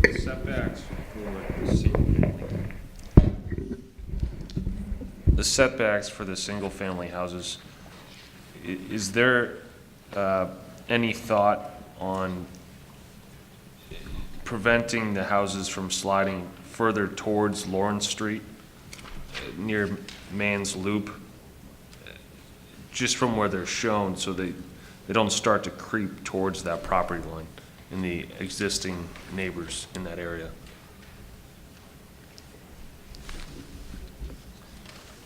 When you say sliding, Pushing in this direction. well, these will be are you saying, is there possibility to slide them back more? To prevent them from sliding back closer to those existing neighbors. This way. So you want a maximum, Depends where you're looking on. You want a maximum rear yard, then you're asking to put a provision in for a maximum rear yard by doing that. Maybe in that area. those would be frontage on Lawrence Street, so they have a 40-foot front yard setback, and that's really what we have. But he's looking at the rear. No, I'm looking at the, He's looking at the rear of those. well, there's the homes that will abut Lawrence Street and Mans Loop, but there's also homes that, there's 1, 2, 3, 4. There's a few along Mans Loop. Talking about these, Devin, right? Yeah, yeah. So what- Those are the ones I'm talking about. What is your, Just my concern is that those, if we approve these minimum setbacks, those homes could be closer to those existing neighbors in that area. Are you saying it would force the developer to move the homes further back than he has agreed to place them? he wants to give a larger buffer to the people on Lawrence Street. In other words, in that area. they're shown on the plan, it looks pretty much tight against that setback, assuming that dashed line on this plan is the setback line. Just my concern is, if we grant a 10-foot setback rear yard, those homes could push closer to the existing neighbors in that area. Rich, can you look at that in the plan, and we can then talk about it next time as well, so we can develop something if we think we need to, based on him giving us the footage. Yeah. Does that make sense, Rich? Okay. All right, thanks, Devin.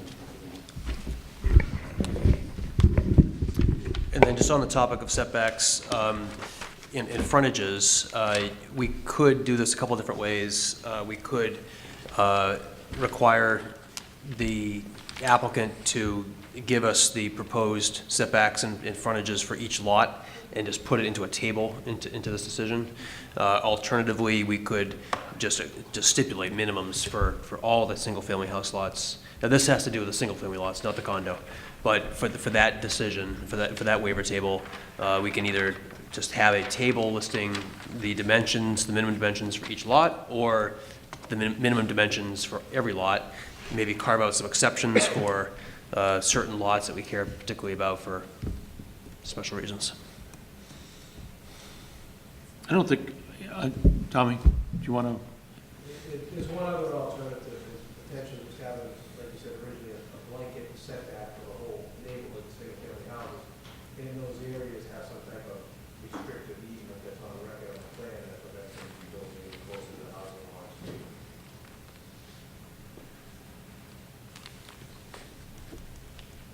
Who would you give the easement to?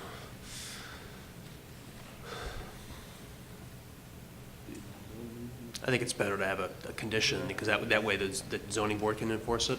Otherwise,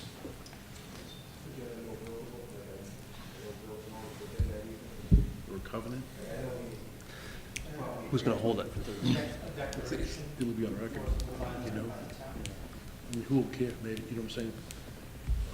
In other words, whoever cares would have some teeth, if it's on record. You know? Yeah, If somebody decided to put an addition on one of these houses 20 years from now, or something like that, would the neighbor have an issue? I don't know.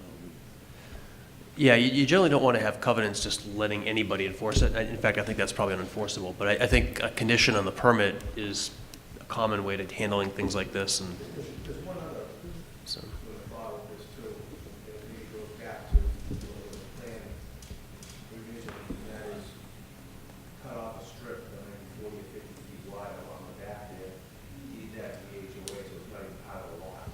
And it's never ever state 20 years from now, but the block plan would show that it's not on the left. Yeah, that would work. Okay. So do you want to think about that and Yes, we'll talk table about it, it and next then time? Rich can work, and Tom can pass it through Beta, come take a look at it. Okay. So, looks like the next couple ones really just have to do with, again, these dimensional requirements, and I think ultimately we're going to resolve this through one of those solutions, and it's fine enough to say that the waivers are granted subject to the conditions that are going to be in the permit. Let's see, we have continuous buildable lot area. I don't know if this really is applicable. Again, it kind of goes back to the wetland issue, because you're not in the buffer, so I don't think you really need this. So I would just table that. That's section E1. Section E2, corner lots. That can be waived because that just requires a corner lot to have the same street frontage for, or yard setback for each street frontage. The next one's F1. Yeah, I mean, that's just a simple requirement that all buildings have to be in compliance with the zoning bylaw. So that could be waived, subject to the conditions in the decision. F5, accessory buildings and swimming pools. I had concerns with this one. I think, did you have a chance to look into this? I think it's I understand it with the condominiums, but with the single-family homes, I guess I'm concerned with waiving this bylaw that we have in place, because obviously, if someone wants to do a swimming pool, if someone wants to put a shed, they wouldn't have to follow our bylaw, which has the height restrictions to the property lines. So that was a concern of mine of waiving this. Bill, you had mentioned something about this as well, correct? Yeah, no, I would agree that I think the town's giving up some control if you waive it, because I'm not sure how you would condition it in the permit. I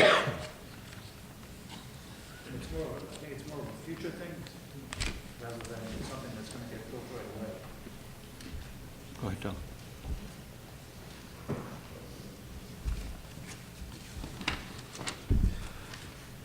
Basically, I had two concerns with this, is the wastewater treatment plant would have accessory buildings that are part of the project. So as long as that could be waived, because they are accessory buildings, and we're allowed to place those in that area that we have on the plan proposed, that would be adequate with that.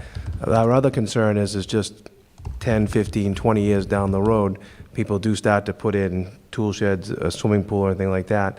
These lots are smaller than what's allowed there under the existing zoning bylaw. So I just think maybe just to protect everybody in the future, that maybe it's not the same setbacks that you have exactly right now in that same zoning district, but you lay something out that's acceptable here that accommodates these lot sizes. All I'm trying to do is make it a little bit easier for the town in the future. It's not a requirement. When we had the septic systems and on the individual lots, and the lots were even smaller at 6,000 square feet, yes, this had to be waived, but the size of the lots now and the fact that we have a wastewater treatment plant, some of those setback distances just don't exist, and we have more flexibility there. I just was trying to make it easier for the board and the town to sort of monitor and regulate this in the future. So it's up to the board if they wanted to do something there. Well, we can easily carve out an exception for the treatment plant and deal with that issue. The question would be, do you want to impose the normal bylaw to future sheds that a future owner would want to build on his undersized lot? And keep in mind that the requirement is that the setback from the shed has to be equal to, or at least the height of the accessory building. So if a shed is 12 feet tall, it has to be set back 12 feet.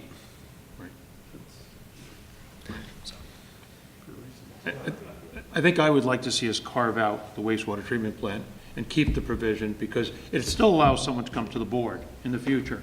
If they want to build a shed, they can still come to the board and ask for relief if they can't meet the bylaw. So I think I would like to see us carve out the wastewater treatment and any accessory buildings associated with that, and keep the bylaw for the other lots. That would be my recommendation, but I'll leave it to the board. That makes sense. Anybody, Devin? So you said there's a mechanism for an individual homeowner to ask for relief? Yeah, if you can't, we've done it in the past where we've actually had people build garages and they can't meet the minimum setback and they've asked for relief from the board. Yeah, it wouldn't have to be a variance. It could be technically an amendment to the 40B permit in a way, because it's changing the site plan that you've approved. The way I've set this up and set up at least your last decision and what I do in all my other towns is that any changes to a building that's in this project should be treated just like you treat a grandfathered house, a pre-existing non-conforming structure. And so it would apply the same test essentially of, would this addition be substantially more detrimental to the neighborhood than the existing property? you can think about that. That's how I generally deal with these issues. That's how other zoning boards deal with them. So 20 years down the road, somebody owns one of these houses and they decide they want to put a tool shed up. What's the process then? Come in for a special permit. If they need it, and if they comply with this height requirement, then they don't need it. But if they need to be closer to the setback line, then they come in for a special permit. And it could be a minor, it could be a minor. It wouldn't have to have probably a public hearing to actually make it a minor modification. or Well, would it we have depends, to- I mean, it depends how you'd want to treat it. I typically set this up to be a special permit, so it Okay. would be a hearing. It would be a I hearing. mean, you could do it as a minor modification to the 40B permit, but that seems a little extreme if it's, one house shed for, but you can do it that way. Okay. The term does make substantial change based on certain performance Do you want to have Dan craft some language to You may, that? you may effect? want a hearing, honestly, Yeah, because we at do- some point, there's gonna be neighbors, and they may Yeah. not be happy with someone's idea of having a she shed in the backyard. Yeah, or a pool. I think I'd like to see the special permit process, other than the areas which we'll predefine, being the wastewater treatment and accessory buildings associated with it. Do you have a problem with that? Okay, do you want to craft something, put some language in? Okay. Chris, Yeah. can I make one comment on that? For the swimming pools, the setback's 25 feet in our bylaw, but if they're asking for waivers up to 10 feet for the side and rear yard, would it make sense to match that as opposed to, you're applying our bylaw standard to this, but we're reducing the setbacks they're asking to reduce the setbacks to 10 feet. Do you think it makes sense to allow the swimming pools to be 10 feet? I think pools actually could be more onerous than a building, because pools are noisy as kids. You may actually want a larger setback. I think I'd want to keep the larger setback. Okay. Yeah, yeah. And if they want to come in for a special permit, then so be it. Yeah, it still gives them the right. Okay. Okay? Actually, while we're talking about the rear yard setbacks, do you really need, I mean, it seems like all your single-family house lots have generous backyards. Why do you need to reduce the rear yard setback? There are a few that are close, but we can look at those individual lots and see. So I think that's something where I'd recommend limiting the waiver of the rear yard setback to the lots that you actually need it for. Okay. Yep.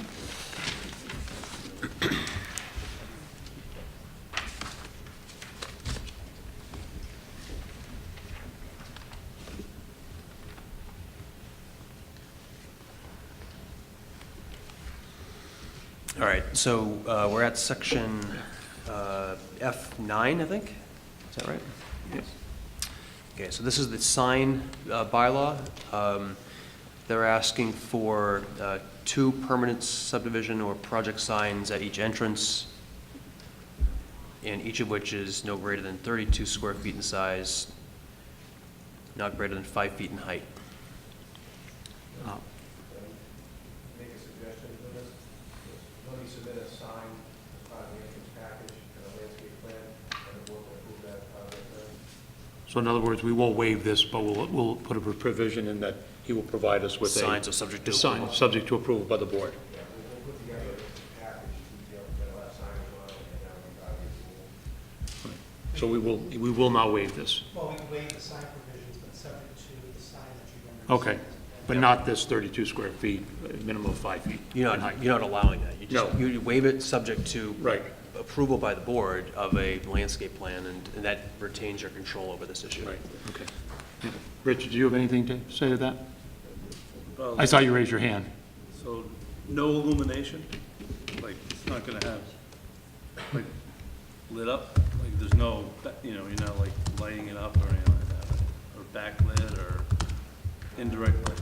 Generally, how we probably do something very similar to what we did with the building there, with granite, Okay. grade, and a stone wall. Okay. It's a natural look like that, but something like a manufactured sign or something, and it's there.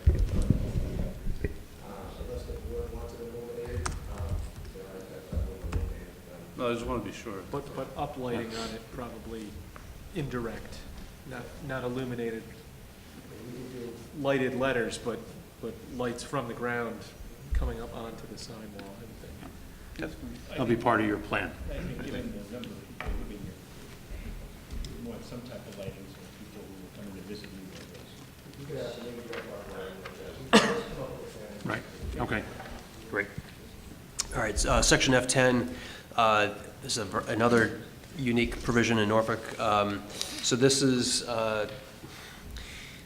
this sets requirements, performance standards for non-residential uses and structures. This would apply to the wastewater treatment building, and I'm assuming that's why you've asked for this waiver to the extent that it applies to that building. So I think that the board could waive this bylaw, and again, make it subject to the conditions that we put in the permit that regulate the treatment plant and the building, so it covers the same interests the bylaw protects. Okay. Any questions? Okay. All right, F11, site plan approval. This is easy. This and the next one, design review, just get morphed into the comprehensive permitting process, so that these should be waived. Any performance standards that are in here are covered by the conditions in the permit. Okay. Section G1, this is the criminal penalties, non-criminal disposition for violation section of your bylaw. I don't think you need a waiver from this because it's not applicable unless you're planning on violating the bylaw. No, the other reason was when we waived a provision of the bylaw,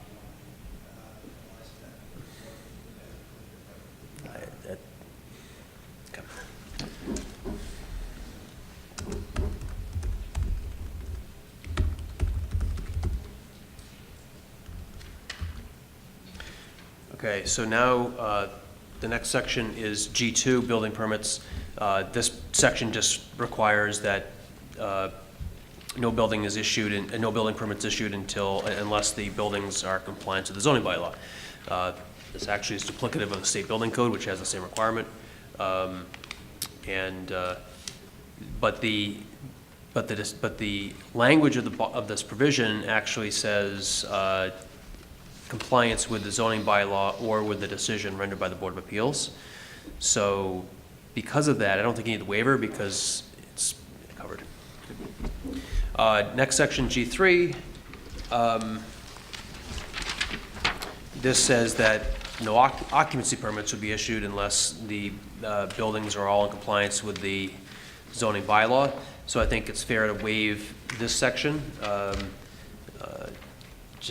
But I drafted some language to clarify. You're waiving it only to the extent that the bylaw requires buildings to comply with the zoning bylaw, where provisions of the zoning bylaw have been waived in the decision. And so therefore, said another way, constructed buildings shall comply with the zoning bylaw except for those provisions waived. And they shall comply with the conditions of the decision. So I think I'm wording it a couple different ways in case it's not clear, but the bottom line is you're only waiving this for provisions where we've granted waivers. Affordable housing development, section H3. This can be waived. This is basically your inclusionary zoning bylaw that requires one affordable unit for every 10, I think, or so. So now I think we move now to the subdivision rules and regulations. The first section is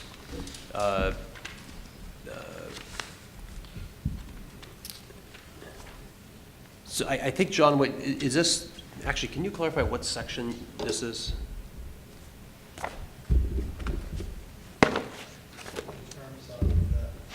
The first waiver request, yeah.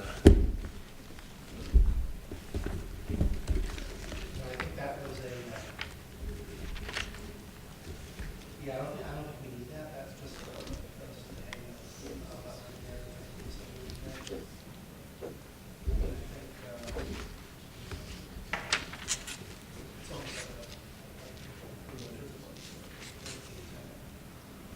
All right, so we take that out.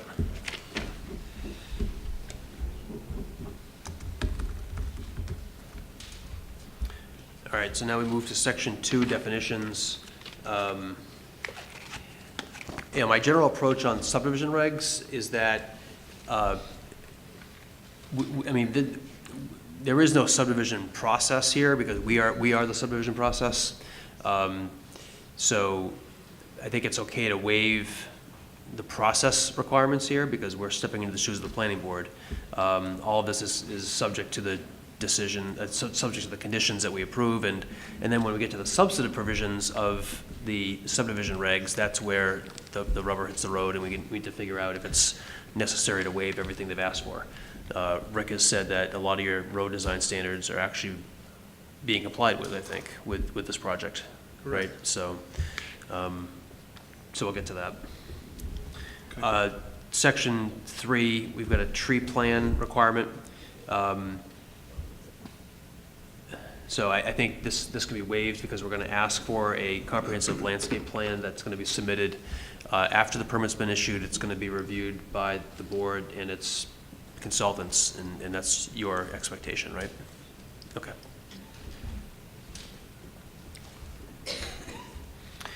The impact studies and assessment requirement, this is a requirement that the planning board has in there. When they get an application, they want to do an impact study. Well, we've done that for all intents and purposes as part of this process, so that can be waived. Same thing with traffic impact analysis. We've done that. Procedure approval or disapproval. This is a process provision that can be waived. We're doing that. Implementation of plan, same thing. We're going to have conditions that deal with performance bonding and completion timeframes, lot releases, that we're going to have conditions that mirror what the planning board requires for their projects, as we've done for prior 40Bs. General requirements and design standards. So there are, as this references, design standards in sections 4, 5, and 6, and that those are requirements that we'll go through.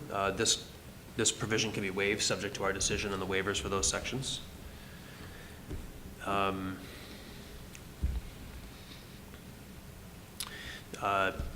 Section 4.2 requires that the subdivision conform to the plans of Norfolk.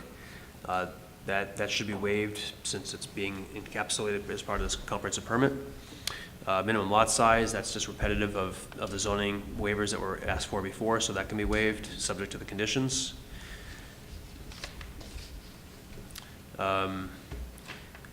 Water courses, actually I wasn't clear as to what's required here. 492.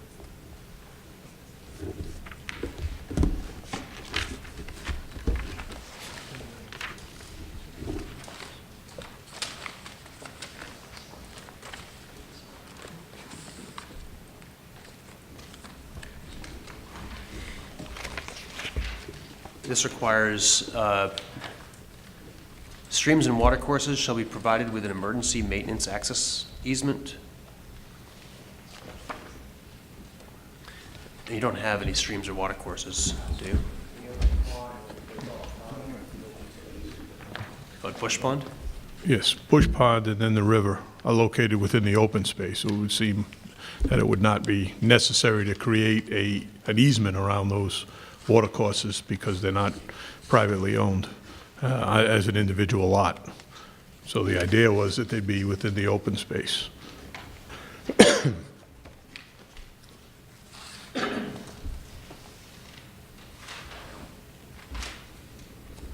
Was the point of this regulation to allow the residents of the subdivision access to the water courses, or is this, I'm not really clear what this is for. I believe what it is if there was, say, a stream on a privately owned lot, that the DPW could come in if in fact there was an issue with the stream. There'd be an emergency access easement to allow, undamming of a stream or something that may have occurred on private property. Okay. So don't we want to still have that here? Well, it's on the it's on the open space.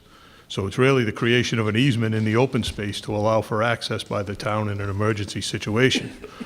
I think the waiver could be granted with the provision that there's language in the open space that the DPW could access it with an emergency condition.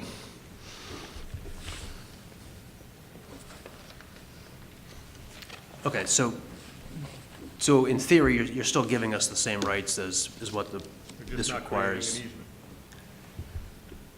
But doesn't the town still need an easement? We're not going to own the open space, are we?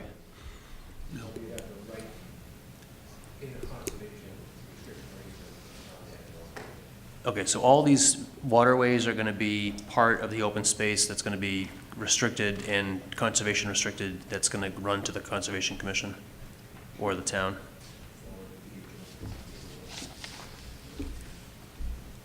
I think we talked about the town taking it, didn't we? No. Okay, so in the restriction, we can build in easement rights to... Okay, so as long as we have easement rights within the CR to the town and DPW, I think we're covered. Okay. Okay. Let me just make a note. I did.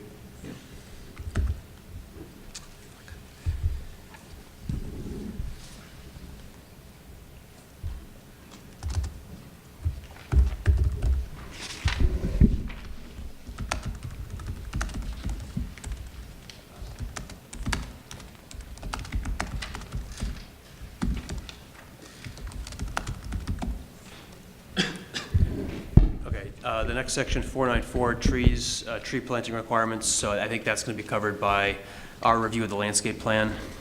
So I think it's safe to waive that. Yep. Tree removal.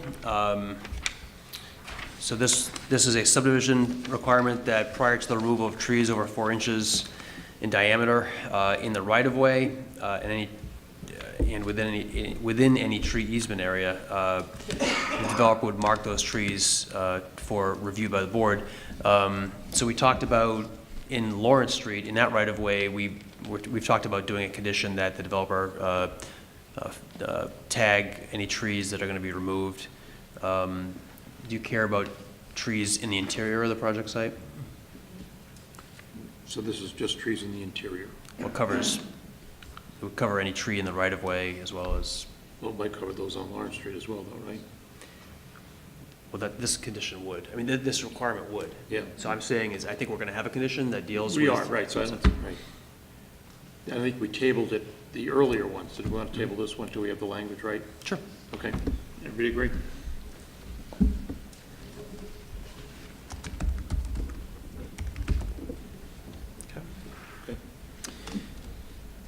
Okay, section 414,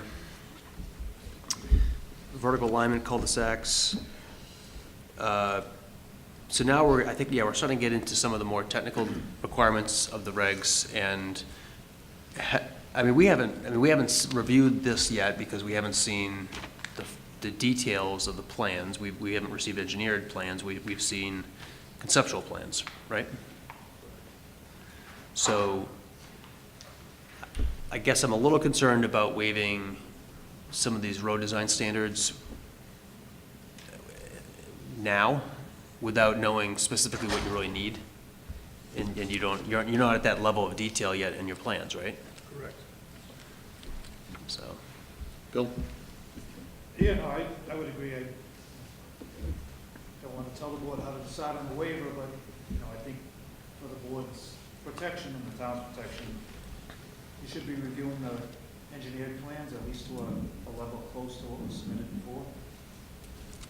Okay. Any questions, any concerns from the board? Questions? Everybody in agreement? So hold off. I mean, I think, I'm assuming your intent is not to have fully engineered plans to us before the hearing is closed. That's correct. Is that right? So I think we would want to table decisions on waivers that relate specifically to that kind of detail until we see the engineered plans.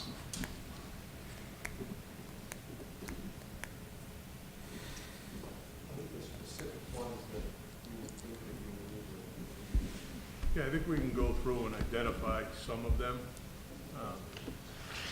more definitively. The ones that you know you're going to need, and you know the extent of the need. So in other words, you're not going to ask for a blanket waiver from slope if you can get away with, half of it. Sure. Okay, so you want to come back to us then Yeah. with that? Okay, all right. Okay.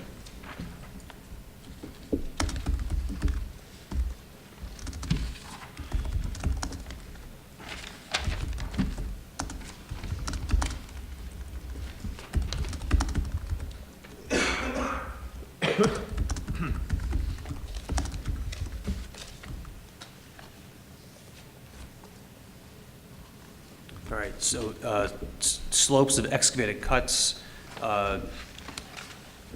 So our requirement is that cuts shall have a minimum slope of 3 to 1. So if you go higher than, if you go lower than that, 2 to 1, that's a steep slope. Do you have 2 to 1 slopes or even greater? 2 to 1 would be the steepest slope. There are no slopes steeper than 3 to 1 within the roadways. There are on some of the rare lot areas that would have been proposed, but nothing within the right-of-ways, just on the individual house lots. Okay. Is that something that we should table to see exactly where those are, to see if they present any public interest that needs to be protected? Bill?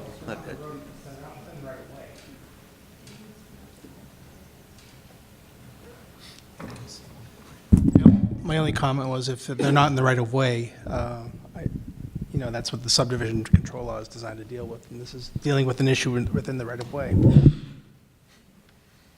Unless... There's not any within the right-of-way, no.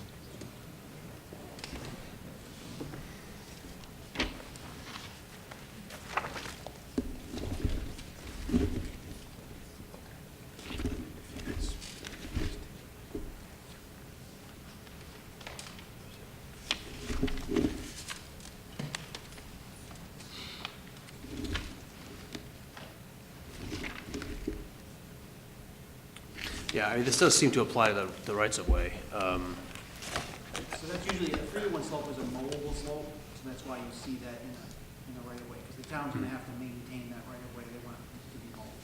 Do we have any concern that there's a 2 to 1 slope behind a house?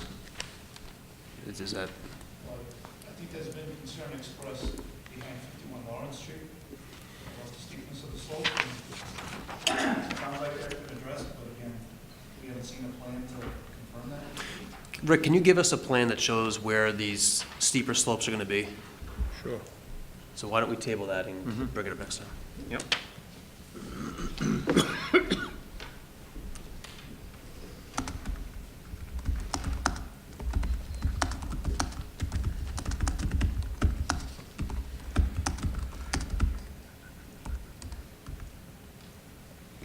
All right, street cross-sections. This requirement requires cross-sections drawn at 50-foot stations and at all proposed culverts at a scale of 8 feet to the inch. For the layperson, can someone explain what this means, why we need it, and if it's reasonable to waive it?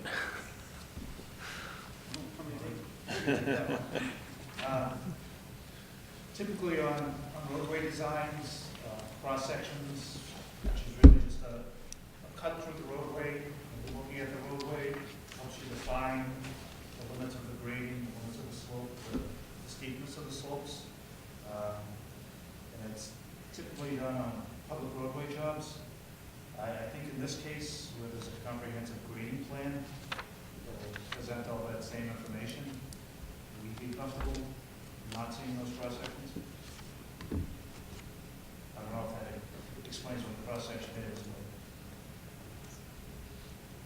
So if it's not done at 50-foot stations, I mean, there should be at least some cross-section, so what would we?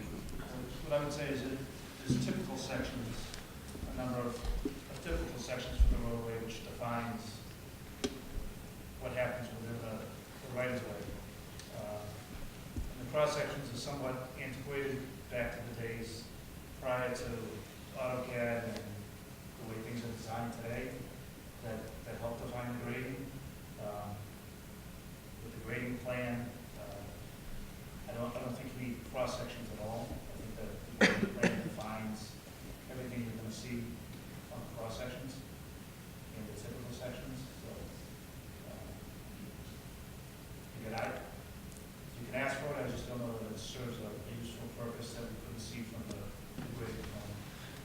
Okay, so the typical cross-sections would give us, though, the pavement depth and... Pavement construction where the sidewalk is, Okay. cross slopes, grades. So we at least need that for each road? Yes, yep. Does that make sense? Yeah, absolutely. Okay. The board okay with this? My only question is, this doesn't go to the integrity of the roadway itself. No, it's just what's, By looking at these sections, like, you know what I'm it's just saying? what's required on the plan. It's the level of detail that's shown on a plan.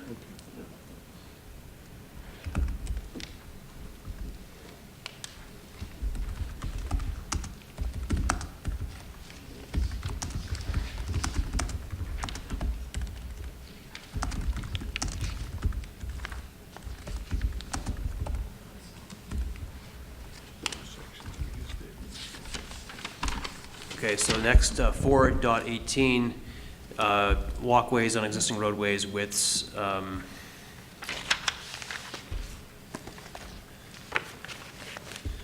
Bill, did you have any comment on that? Again, no, I think we want to have a review of some additional information, particularly in regards to roadway width. My one consideration is with the subdivision standards for a primary roadway that require 28 feet, and you're providing 26 feet. The board want to consider 28 feet, it's additional cost, but it's a road that the town eventually is going to accept. All right. And this section seems to deal with specifically building sidewalks on the applicant's property that abuts existing public ways, and so we're dealing with that on Lawrence Street. The applicant has agreed to at least pay for the sidewalk from Brett's Farm Road down to, From down to Cranberry Meadow. Right? Cranberry Meadow, yeah. I mean, can you comply with 4.18 for that sidewalk, or?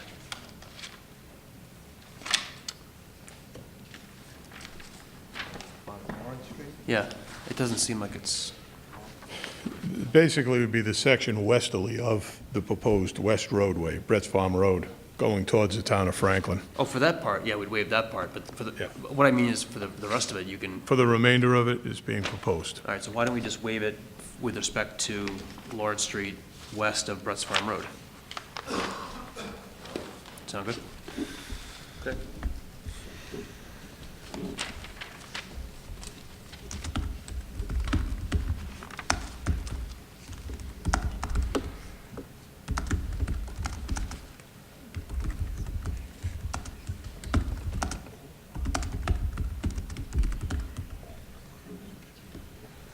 All right, it's 4.19, stormwater management system.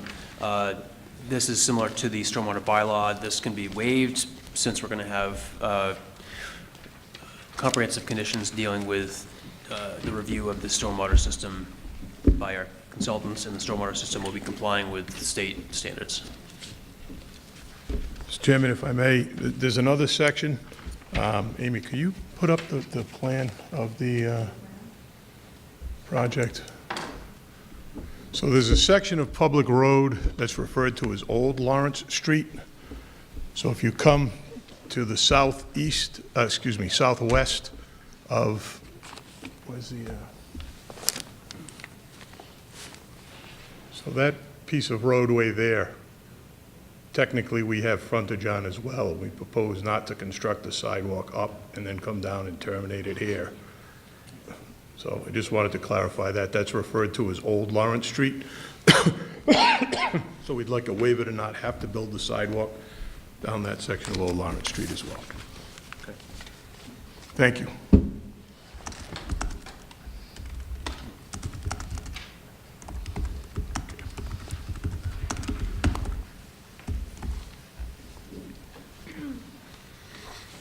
Okay, so now we're at section 5 for the subdivision regs, required improvements for subdivisions.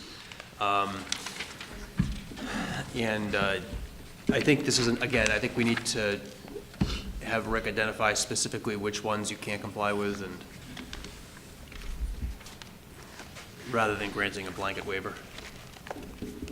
And if you don't know, then we'd have to basically pass on this until we know. Okay. Is that doable, Tom? Yeah, okay.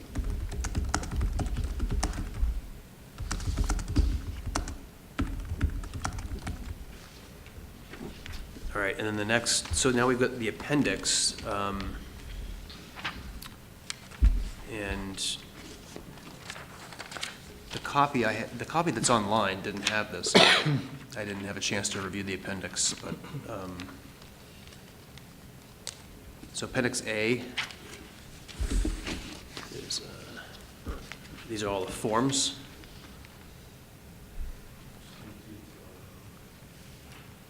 Is that right? No, Appendix A is 03 location. What's it? Appendix A. There is, yeah. Just supplemental. Yeah. That's what it says. Yeah. Yes.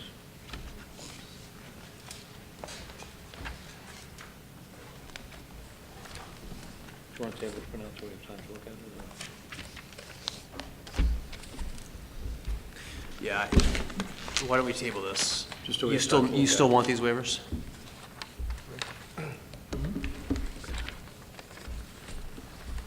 John, why don't we table these for, Until we have a chance to look at it. all right, moving on to Board of Health. All right, so the first waiver request is from the submittal guidelines for subdivision plans. This would be one of those things that's subsumed within the comprehensive permitting process. The Board of Health would not have jurisdiction under this section of their regs because this is a 40B project, so this can be waived. Okay. The next one, same thing. This has to do with Board of Health approval of subdivision plans. They don't do that with 40B. Okay. The next is the town's regulations dealing with wastewater treatment facilities. So this one, I guess I wanted to understand what it is that you don't want to comply with or can't comply with versus what you really need. Well, speaking from experience, DEP, you're going to submit an O&M plan to DEP on operation of treatment plan.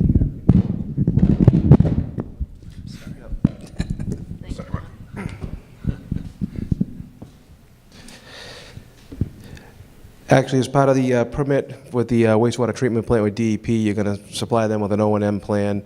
There's going to be conditions and guidelines that you have to operate under with that, and just don't want to have usually in the past, even in Norfolk, they've just accepted those O&M plans and things that are actually been approved and accepted by DEP.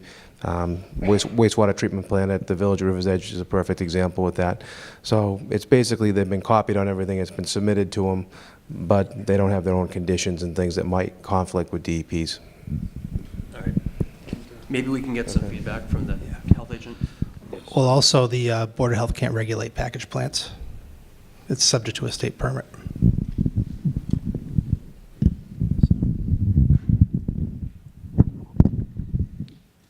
Okay, why don't we table it, get feedback if we can from the health agent before the next meeting? Rich, can you make sure that Janet takes a look at this? Okay. Is it Janet? Janet, yeah. You support, Board of Health, it would be, who would that be? It would be, Wade? Wade. Yeah, okay.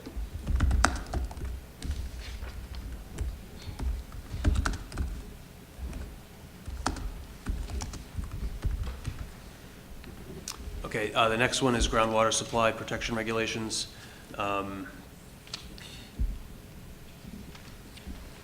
Same question, I guess. You know, are these requirements too onerous? Do they go beyond what's required for your treatment plant design and permitting? Well, again, it's a situation where the state groundwater discharge permit has an extensive set of regulatory requirements, and so it's just duplicative. Okay, why don't I look at this? I'm inclined to say that that's probably fine, because we're going to have conditions in the permit that deal with monitoring performance standards, treatment, and so forth, so I think that's what this regulation is aimed to protect anyway. You want to take a look at it, and then we'll also... Yeah, I'll weigh take a look at it, we'll see if weigh Wade... that as well. Okay.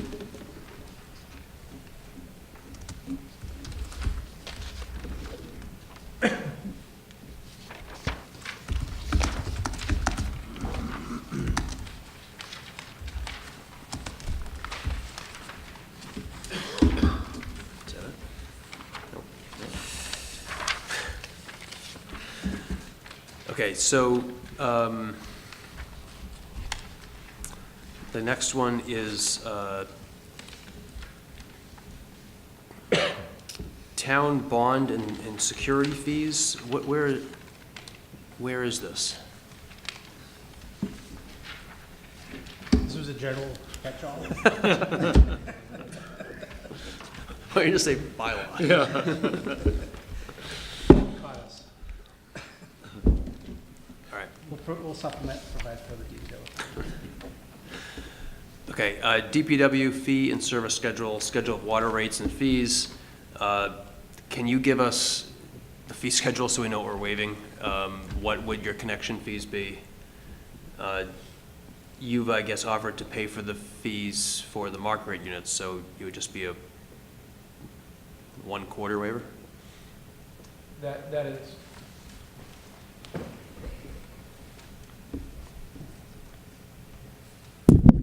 Yes, we'd pay all applicable fees for the market rate units. We just feel as though with running water all the way up Lawrence Street, providing services, hydrants, and a whole infrastructure up Lawrence Street, we would just ask for a waiver of the fees for the affordable units only.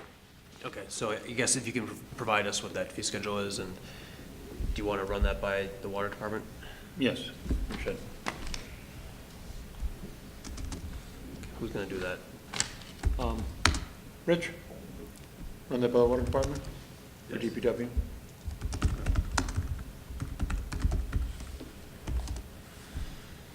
Okay, the next two provisions are the zoning board's 40B rules and regulations, the specific sections you wanted waivers from. The first one is the requirement that you provide a purchase and sale agreement. I mean, I think we've already established site control here, so unless anyone has any lingering questions or doubts about that, we can pass on that one. And besides, the subsidizing agency has already determined that you have site control. And then the next provision is you're supposed to provide 20 copies of the application, you provided 10. So this is just a technical waiver from that provision. So that's fine. Okay. So now we're at the end. Dan, can you, did pretty well, Dan, yeah. Dan, can you now talk a little bit about the conditions? I know you're gonna, there's a way to structure them. I know one of the biggest concerns, obviously, it's a big common denominator, is how are we going to, how do we condition with regard to the E21 cleanup? So can you talk a little bit about that? I know it's one of the big concerns, obviously, is that will there be a shovel put in the ground before all the cleanup is done? I know we've talked about this. Right. So the board's authority is really limited because this is a state law process. There is no, the local role in Chapter 21E is the PIP process. If a town wants to get more involved, there are ways to do that, but the zoning board under 40B doesn't actually have any authority to regulate how a site would be cleaned up from contamination. And there's actually case law on that, specifically on that point, from the appeals court. So what we can do, I think, reasonably, is put a general condition on the decision that the applicant must comply with state law, and that the applicant must get to a certain threshold of cleanup on the site before certain activities take place. And so we can define what that means. We can say no building permits prior to, and there's magic thresholds under Chapter 21E. I don't know them off the top of my head, but there's specific legal thresholds when sites are deemed to be cleaned up. There's RAOs, response action outcome statements, but when you have a tier classified site, is this a tier site? Tier 2. So there's specific language in the state regulations that define these various threshold points of cleanups. So we can basically structure a condition that refers back to those state requirements to ensure that building permits and certain site activities do not take place until those thresholds have been met. But that's just pretty much all we can do. We can't say they have to do this testing, or they have to meet some, data threshold or benchmark. That's not something that we have the authority to do. Okay. Thank you. Okay. And so at the next hearing, we'll actually continue to review the waivers, the ones we didn't get to tonight, with the additional data, and then we do want to start reviewing conditions as well at that point. Yeah, I mean, the conditions can be put into basically two buckets. I mean, there's the standard boilerplate conditions that we use for every 40B project that has to do with affordability requirements, general conditions that you see in planning board decisions dealing with construction hours, security, performance security for the roads. Typically with a subdivision road, you'd want to have either a bond or a covenant to ensure that the roads get built to town standards before any lots are sold off. There's all kinds of different boilerplate conditions that we use. So that is probably 90% of the decision. 10% of the decision will be conditions that are specifically tailored to this project, that deal with specific concerns that have been raised during the hearing by neighbors and abutters, by peer review, and by board members. So that's what I'll be working on over the next week and a half. Okay. Bill, any comments? No. Any questions from the board? I got one easy one, I think. Okay. The waivers start on page 2, unless I'm missing a page. Yeah. Yeah. Well, there's this introductory paragraph. But it's page 2. It's this. I'm going to reword that. I just read it. Oh. That came from his office, from John's office. John, do you want to renumber these for us? What's up, page 1? Okay, good one. Just Good want to make catch. sure I wasn't missing. Good catch. All right. All right. At this time, as we always do, if the public has some input for the board, we ask you to come forward, state your name. It is 9:45, and I know we have to allow our fine employees of the school to go home, so we probably only have about 15 or 20 minutes. That doesn't mean that the next time you won't be able to speak, but we would entertain questions at this time. So if anybody has any questions this time they'd like to come up, please do so now.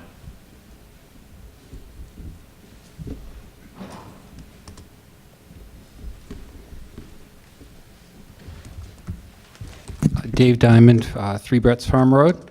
I just wanted to thank the board, Mr. Chairman, for the progress we've made. I know it's been more than a year. I just had one clarification that maybe our attorney can give us, is on the linkage and what the ZBA should be doing related to the contamination. And the question is, you'd mentioned that its jurisdiction is the PIP process. The PIP process is there because the residents asked for it. And it's kind of a hypothetical question, but if the PIP process wasn't in place, then how would this be handled by the ZBA? I think what I meant to say was that the zoning board simply doesn't have jurisdiction or authority to impose conditions on a 40B project that has to do with anything that's regulated under Chapter 21E, and that there is a public input process where residents can monitor and participate in the development of the cleanup regimen through the PIP process. That was what I was trying to say. Well, there's only a PIP process because the residents asked for it. So this is, I think, very important because it's very controversial about whether the shovel goes in the ground or whether a permit is granted, whether gravel is removed. And we'd just like some clarification for what the board's intention was. Back in December, there was a meeting. There was a tremendous amount of frustration from board members about the conditions of the site, and we don't know what to expect. So we want to be helpful and provide input. There is a PIP process, but it just seems to me to say that it's not under the jurisdiction of the board. Maybe some way for the board to gather more information on it. What will you work with? What's the triggers for coming up with conditions?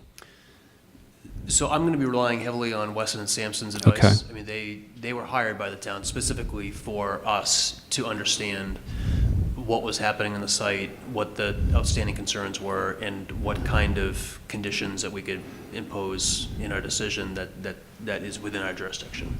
So my plan, and I think the board's plan, is to consult with Frank and make sure we have conditions that are reasonable, that are within our jurisdiction, and that protect the town's interest. And like I said, it's limited, but I think we do have some leeway to do the best we can. To be informed by it.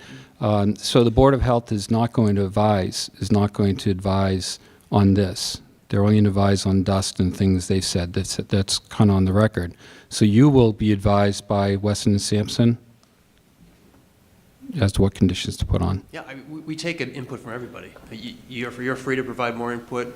Yeah. I mean, anybody who wants to provide input on conditions can do that. Make sure everyone understands that. Just because we speak to our consultants, we'll speak to Frank at Weston and Sampson, but we also are happy to hear from anybody with any proposed language. Could we ask that Weston and Sampson advise you in the public meeting, that they come in with their report to advise you? Is that a better way? I think, Rich, what we'd like is maybe have to have Frank come into the next meeting. That would be very helpful. Be prepared to provide conditions to protect what we're all referring to. Yeah, that would be very helpful because then we could get some more people in here who have that as a primary concern to hear that and not to get, all backed up on that again. Does that make sense? Do you think you can arrange him for the next meeting? Yeah, as long as Yeah. your schedules match up. Sure. Okay. Yeah, the goal is to not get entangled, the two things to get entangled with each other, but for the town's LSP who's been retained to inform this whole group. Okay?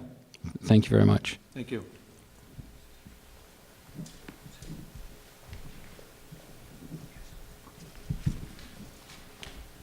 Hi, I know it's late. Sandy Myatt. I just wanted to ask, in relation to that, so the nature and extent of contamination is not known. And until we get those reports of the first level of investigations, would the board be willing to hold off on a comprehensive permit until we know where the contamination is? Because maybe we're going to have to move some roads or possibly look at how to remediate the site. So we don't really have the luxury of waiting because the state regulations put a cap on our public hearing duration of 180 days. And so we've gone obviously beyond that with the consent of the applicant. And at this point, the applicant can deny consent of any further extensions. And as I said, because there's appellate level case law that says that zoning boards actually have no authority under 21E, there wouldn't be any legal justification to extend the public hearing beyond what we've already done. So how does the ownership of the AUL get written into the comprehensive permit? If there is going to be another AUL, which seems to be the intent of the cleanup process, so the ownership of the AUL has to go to somebody. And so how does that get distributed to the homeowners? So if the boundaries of the AUL area change such that, let's say hypothetically, the AUL area moves to the west and across the tail race and into the development, that would require the applicant to come back to the zoning board with a request for an amendment or a modification of the 40B permit, if he even goes forward at that point. And he would have to deal with that issue. He obviously couldn't build houses in an AOL area, so that would require an amendment. So will that be written in? That's my point. Will it be written in to the comprehensive permit? That if, Some- if the AOL area changes, that yeah, we can do that. I think we'll rely on Frank to give us I mean, the language. It goes without specifically to saying, that. we don't actually need that, but we can add that. That's, Okay. So will you look for an updated site plan then, and ask, that will be all from Weston Sampson, that verbiage? no, I had that in mind anyway, but yes, I mean, we would expect, there's going to be a condition in there about this cleanup. And I would expect that condition to say something to the effect that if there are any changes to the project that are resulting from the end of the cleanup, that those changes have to come back before the board, whether they represent plan changes or condition changes or whatever. Okay. So can a condition be a permanent solution is required before a shovel goes into the ground? Would that be something the applicant would be willing to wait for? Or what is your intention, Mr. DePlacido?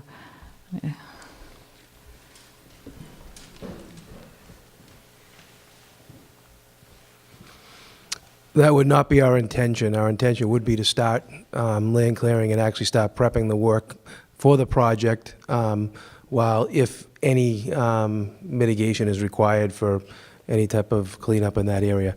The site's 200 acres, and there's really no reason why we can't start acres away from where there may be any potential cleanup.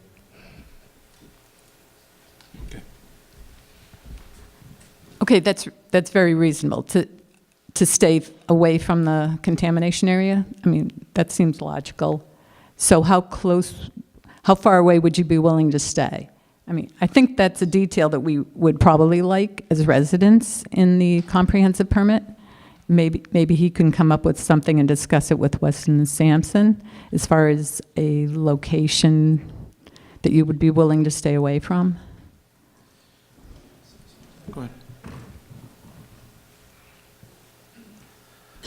I think that determination is going to have to be made by the LSP, who's in charge of any remediation and testing, to make that judgment call, because that LSP is going to be responsible for achieving a permanent solution. So there's no hard and fast rule as to what distance that might be. Maybe, go ahead. Well, I think we can ask Frank, because I think it's a very reasonable question to ask Frank of Weston and Sampson. We'll talk, and we'll discuss it at the next meeting. At the next meeting, we'll discuss this with Frank and determine if there is a delineation that we want to keep away from. Okay. On the plan. Okay. All right. Can I just look, who has the pointer for 1 second? All right, I'm only asking because right in this area, this is part of the investigations. And that's where the foundations are, and this is also the AUL right over here. So that's a particular area maybe we could have addressed at the next meeting. I think we'll talk to Frank, and he'll be at the next meeting, and we can address that question. And then we'll decide how we tailor it into the comprehensive permit. All right, Conditions. Thank you. Okay.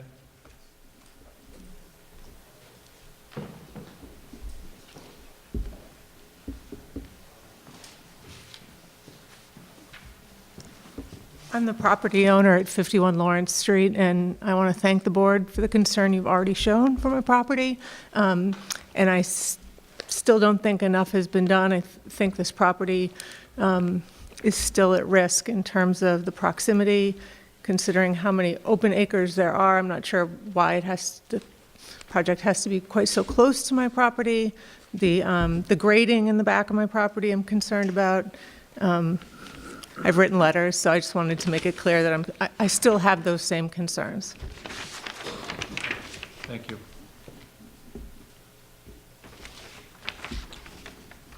Anybody else?